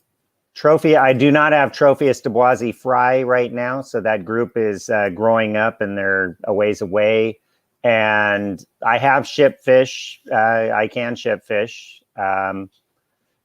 So, that's possible. I'm not a huge fan of shipping because we're a long ways from the airport and it's a pain. It's just a hassle. And I'm not sure what the question about the solar means. We have, solar panels on the roof. And so we have two separate systems, one for the fish building and one for the house. The fish building system is a little bigger than the house system. I suppose that's the question. And those solar panels are tied to your PG&E meters, right? And that's correct. Yeah, they're not on like a battery system or anything. No, they're not. Okay. I think that's what she was kind of asking. Next question was from Dan Brown. Did you ever start using an ozone tower? You mentioned it once. Oh, so I have an ozonator. I have a device that I bought from out of Florida, and I have an 8-foot tower that I was going to use the ozone on. And at that time, it seemed prohibitively expensive to pump the water 8 feet in the air. So I still have the tower and I still have the ozonator, but I have never actually used them. So no, I haven't used it, I'll say, but it would have been interesting. Perfect. And then Larry's asking, where do you get your Pleco caves? And I'm going to tag on to that one and say, do you find certain Pleco caves work better, or what's your preference on Pleco caves? I think the Plecos, they know what they want, so I try and provide them a variety of sizes. And I know I saw Eric was on earlier. Eric, maybe you can tell people where I just ordered from, and his name is not going to come to me, but Eric had provided me the contact, and I think his name was Brant. Hopefully he's typed that in, but I ordered, I don't know, about a dozen or maybe 15, and he threw in several extras. So I was really happy with the way the shipping, they got here quickly. They were really well packed. Nothing was broken. And I put them to good use right away. But yeah. Perfect. And I just threw it up because Eric commented on it. Plecocaves.com, 15% off using his code. There you go. Yeah, I wasn't, Eric, I wasn't sure if that was still going, so I didn't mention the discount. But not only did I get a 15% discount, but he threw in extra caves. So he's a really nice person and easy to deal with. And you definitely get what you're ordering and more. So perfect. I'd highly recommend them. Awesome. Next question is from Travis Brooks. Any Malagasy species? So the Malagasy fishes are in the 900 for the most part. We have five or six species. I think we have Dumbabi, the pinstripe damba. Unfortunately, just one norosati. I had a group of about 6, but Malagasy fish are really sensitive to ick. So if you get ick and you don't lose them all, I would consider that like a successful treatment. And we got ick in the 900, and the norosati were the ones that just really took a beating. So we have Grandadiri in there as well, and Kainerai. So I don't know, I probably missed one, but yeah, I love the Malagasy fishes. They live a long time. I find them very difficult to breed. I've had them spawn. I've never raised fry, and that's a shame because I don't think we're going to have them. There's one, I know of a fish farm in Florida that breeds them, and there's a guy in Texas that breeds them, and that's about it. I don't know. Oh, and one of our speakers has spawned some. Jim Cumming is an excellent aquarist. So there are a few people working with them, and you just have to keep your eye out there for an aquabid or somewhere like that. Perfect. And then Jeannie Ludeman asked, how many zebra plecos do you have, and have you had any luck in breeding them? I know they're a pricey pleco. Yes, they had a couple of juveniles when I first got them. And I think there's 8 adults in there, and I believe they wanted more caves. And I'll tell you, I hate aquarium heaters almost with a passion. So I don't heat the water generally, I heat the room. But with the zebra plecos, I need to heat the tank. And I've gone through a couple of heaters in there where, they work for a few months and then they're no longer working. And back 30, 40 years ago, you could buy a heater and it would run for years. Nowadays, you buy a heater and it seems like you're lucky if it goes for a year. So I don't know, what the deal is, but I just need to get a heater in there and get the temp up, 5 degrees or so. And I think, we could probably get them to go. And I really need to do that since I would be surprised if wild ones still come in. Yeah. And then Larry, where did it go? Here it is. That Larry. Yeah, Larry asked if you plan on installing more lights. If so, what kind would you install? And have you ever thought about getting into planted aquariums? Probably. I'm a fish guy, so I like plants with regard to making a better environment for the fish. I probably wouldn't keep plants for the sake of keeping plants. And once you're down that path, then I can't keep up with it as a fish hobby, much less plants. So yeah, we'd like to get lights on everything, and we just go with LEDs, but probably not go heavily into plants. Maybe some shrimp, but not plants. Yeah, I get that. Get some easy water sprite like Larry does, growing all over the place. There you go. And then Hector Ramirez asked, do you currently have any species that are extinct in the wild? I know you went over a couple of those. Yeah, I believe we have several. And then, there's quite a few that you don't really know.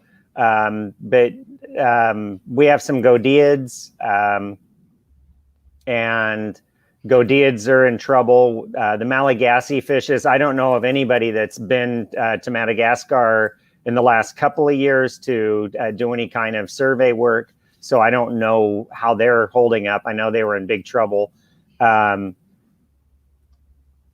Some of the African lake fish are certainly considered threatened.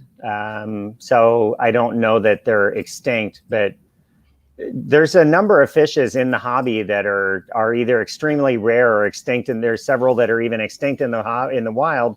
And yet you can buy them at a fish store because they're popular and they do well in the aquarium. But right off the bat, we're trying to resurrect our CARES program.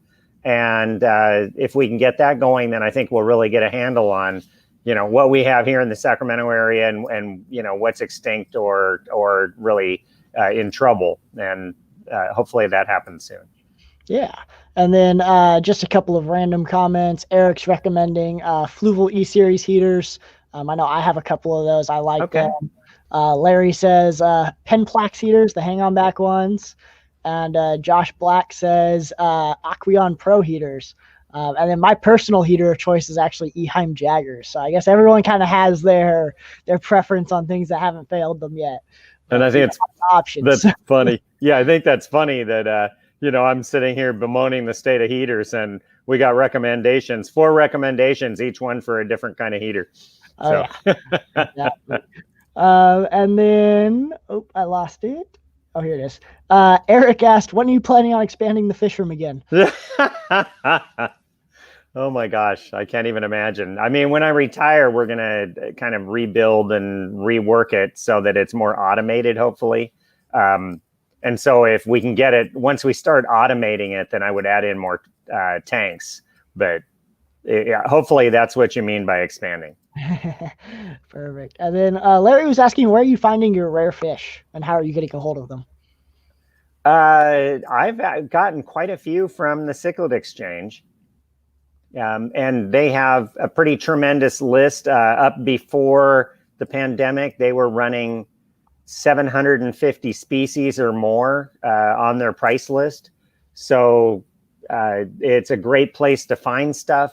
And then now and then, our local wholesaler in Hayward, Pan Ocean, they get weird, large, like the catfish, or, they carry a number of things that are not, they'd be difficult to, to really ship. So we can, drive down there and see them and take them home from there and don't have to worry about a big pleco poking holes in the bag on the way down here, from Portland, Oregon.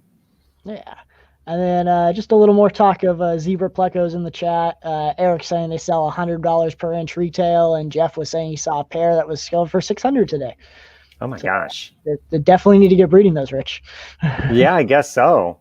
And as far as rare fish, actually, Steve Thornton is the crazy doctor I was mentioning earlier.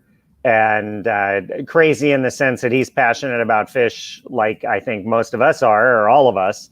And he's an excellent aquarist. So he brings fish from all over Lucanus and then spawns them and sells and ships, and just a tremendous resource, and you know, a very, very nice person.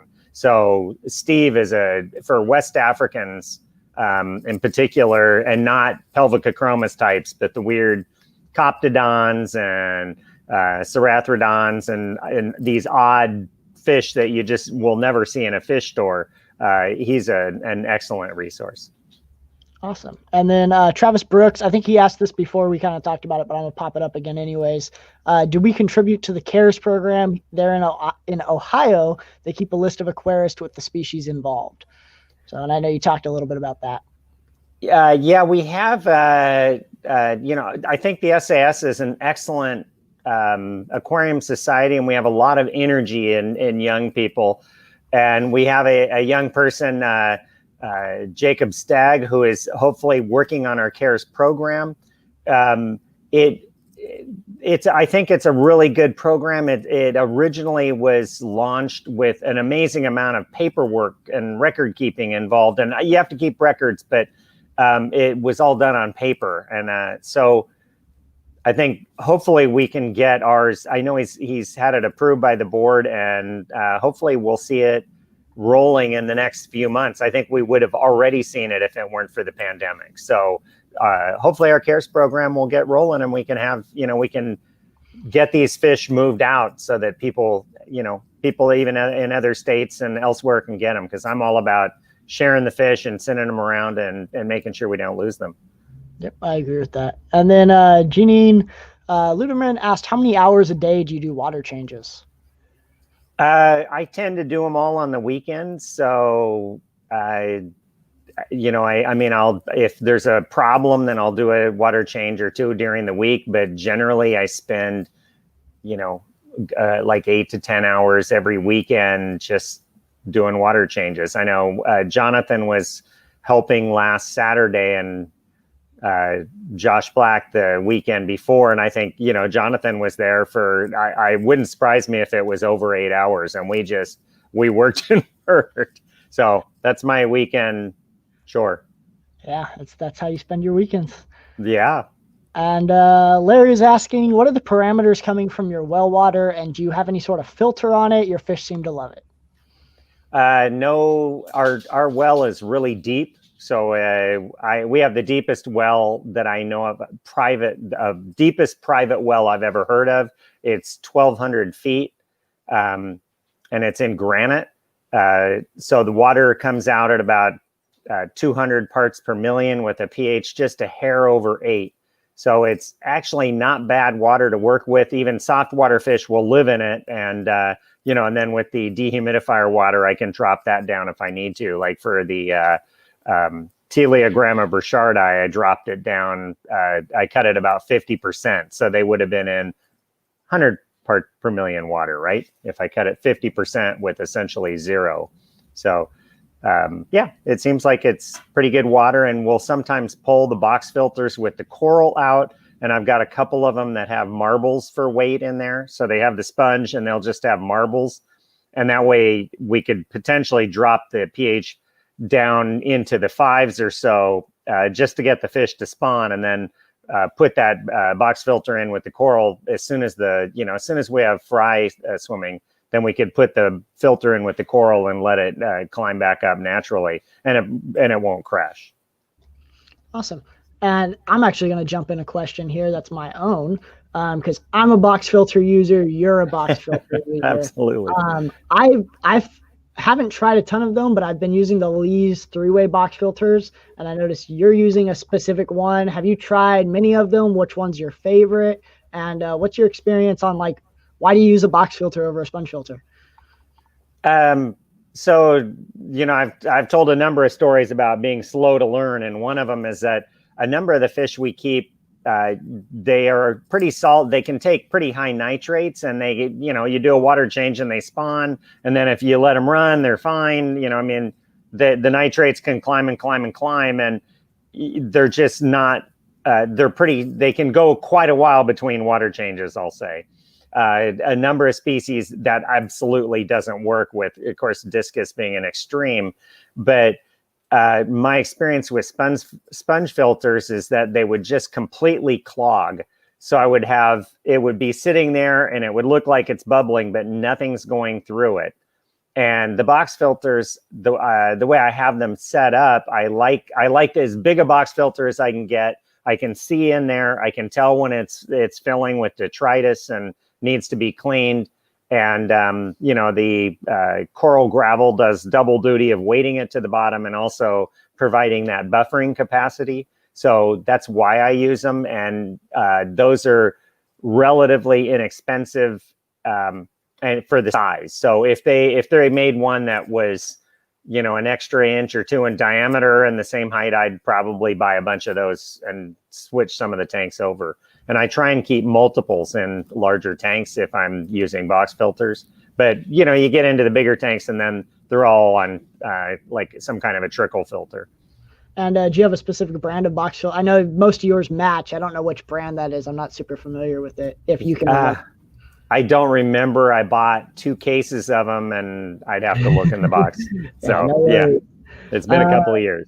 Yeah, I get that. And then Jeannie asked, do you ever sell any of your fish to local fish stores? I have not, and I probably should.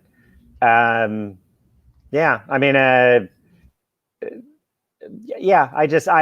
haven't really done that. I've brought them to meetings, and now and then I've shipped fish up to cichlid exchange, but I have not sold to local fish stores much. And if I thought there was demand for them in the local fish stores, I'd probably be taking in bags of fish. So if you know of one that wants weird stuff that nobody has, then people have them, of course, but kind of unusual fishes, I think I have quite a few.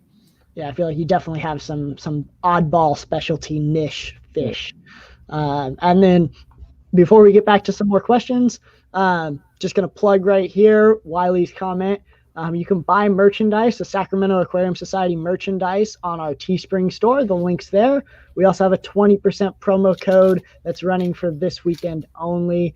And so that's that. And then I also want to go ahead and give one more plug saying it looks like we are starting to kind of run out of questions. So if you have any last minute questions, be sure to drop them in the comments, and then we'll go ahead and try to answer them and finish on up here. So let's see. Next question was going to be from Larry, and he was asking, what fish is your favorite in the fish room and why? I think, there's fish with personalities, like the big catfish definitely have funny personalities where they come up. And so I think that's a lot of fun. I have this strange weakness for this Lake Tanganyika cichlid called Haplotaxodon microlepis. It's not the scale eater. It's a different small scaled fish from Lake Tanganyika. And it's a midwater biparental mouth brooder. And they have a real weird underslung jaw, like kind of like an arowana. So they are, I'll say, strange looking. And I spawned them I guess it couldn't have been that many years ago. I spawned them not too long after we moved here in the tub. I was stripping, I believe, Ramphicromus, and dumped out 2 batches of eggs that were, this one female had 2 different sets of eggs in her mouth. And some were kind of wrigglers and the rest were like new eggs. And I hatched and raised them all up, and I turned out with 14 baby Haplotaxodon. I was like, wow, that's just very strange. I'm, not quite sure how that happened. I'd like it to happen again, but Haplotaxodon microlepis is probably one of my favorites. Definitely. And then Eric's jumping in saying Tropical Haven in Modesto still sells box filters. Don't see a lot at other stores. I know me and Rich are some of the weird ones that like them. I have to buy mine on Amazon usually because even the wholesaler, Pan Ocean, doesn't necessarily carry them all the time. But, you got to get what you like. And I think Gemco carries them. Gemco carries them for sure. Yeah. I think they carry the Penplax ones, if I remember right, Okay. versus the Lee's ones. And like I said, I prefer the Lee's ones, but I've also only tried a handful. So, and then Amazon Research Center for Ornamental Fishes said, Anthony here, what fish you don't have that you would want to get? And I believe he also mentioned he needed some of the, I forget what the fish was. And one of the things mentioned he needed some fish from you. So just throwing that out. Okay. Well, let's see. I got this really interesting little catfish that came up from Southern California. And I think it came from the Amazon Research Center, possibly. And it's, and then I was talking to Eric Thomas about how they reproduce. And it would be really nice to get several more of those. And right off the bat, the name is not going to come to me, but they call it the duckbill catfish. It's got an odd-shaped head with a kind of a wide mouth. So I think those are really interesting, especially when you add in the fact that maybe they don't get huge and they look like they're spawnable in captivity, and they're a really interesting fish. So I think it'd be really nice to line up a few more of those and see if we can get them up to size and get them to spawn. Awesome. And I'm going to just throw in a quick plug for, if you want to know about catfish, Eric Thomas is also a moderator on Planet Catfish, which is the best catfish website out there. And it tells you something about how good Eric is, that he's a moderator and, really knowledguable about catfish. So if you ever have questions, he's a great resource. And Eric is Beckatine here in the comments in case you guys haven't seen. That's his username there. Ageniosis. Thank you, Eric. Yes. And let's see. Mike was asking, are there any bucket list fish? So I guess that's a little different than what fish you would want that you don't have, but any bucket list fish, even, let's just expand it and say, even if they're not necessarily in the hobby or you'd need this giant system, like what would you like to keep if nothing was a limit? I would like to keep some Brachyplatystoma. And I just have the one that is no longer Brachyplatystoma, but these are the giant catfish from the Amazon drainage. So filamentosum is one of them. It gets ginormous. It's totally impractical. But there's Rousseaui and 3 or 4 other really interesting species of catfish that go to 5 feet or more. Rousseaui is a spectacular, it is absolutely shiny silver fish that some people that have a reputation for liking silver fish, like me, I just found it spectacular. So I think, that would be, I don't have the resources to do filamentosum by any stretch, but there's actually a small one called Capropretum that looks almost identical to filamentosum, but only goes to about 3 or 4 feet. So trying to get a better handle on how to grow those up, because they are very difficult to work with, and right now take more resources than I have to get one up to size. And I'd need more space if I got one of the real big ones. Got to expand that fish room, huh? There you go. Yeah. Let's see. And then I think this is the last question that I'm seeing. And so if you have any last minute questions, get it in. Otherwise, we'll wait for Wiley to pop back in and end the meeting. But Travis was asking, do you use mops for your rainbow fish, or how do you do your rainbow fish? Yeah, I just drop a mop in.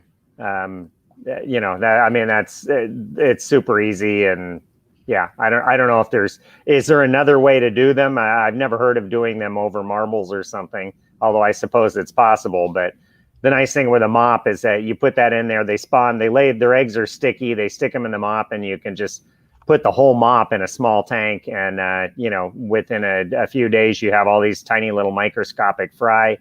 And when I mentioned the food size, I actually used the wrong unit. So it's 50 micron in size, not microgram. I'll just throw that out there. But you need some pretty tiny food, some specialized fry food for some of the rainbows that are just really, really small.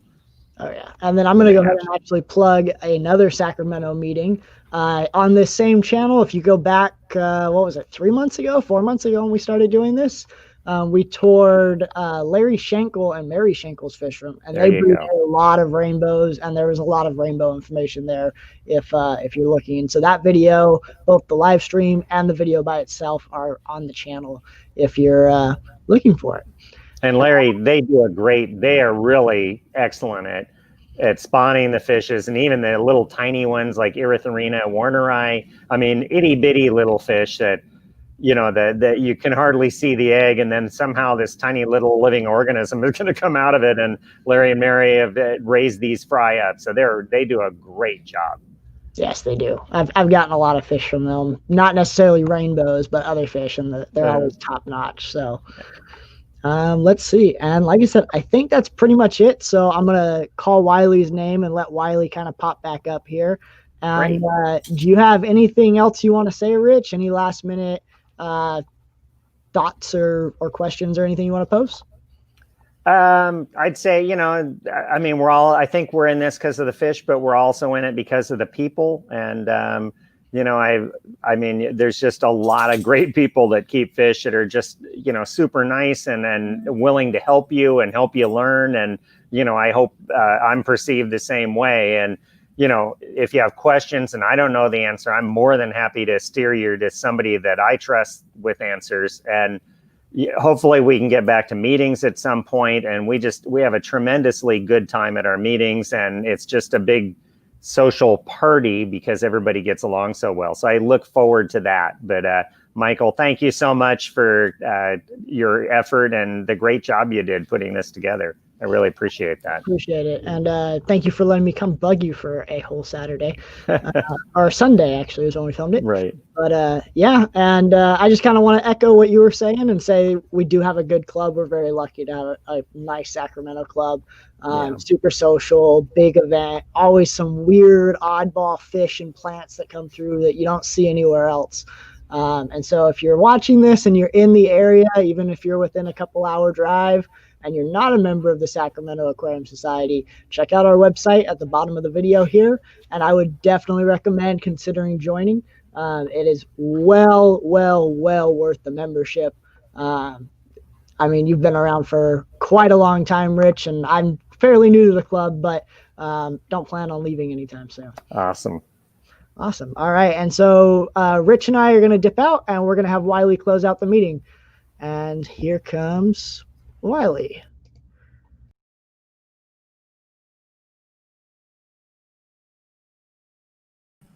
Wiley, I just want to say you are on mute. I'm muted. Hey, I'm muted.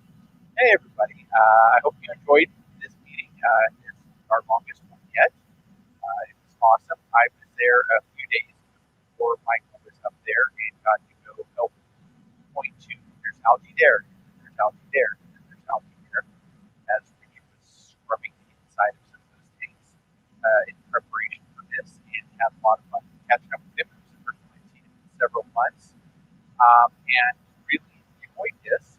Looking forward to the next month. We will be announcing that soon. Just a reminder to everyone that we are, of course, continuing the renewal and new member drive, giving away gift cards. So go renew your memberships if you haven't. We do have our first auction coming up here in 2 weeks. So we have 13 next week. When is that? Next Sunday? Next Sunday, first auction. So if you are a member, you should be getting an email within the next day or two from Dan with details. My grandson is sitting right here. He says hi. So everybody have a wonderful Labor Day weekend. Stay cool. Stay out of the smoke. Love you all. Hope to have a meeting soon. Have a great time. Bye-bye.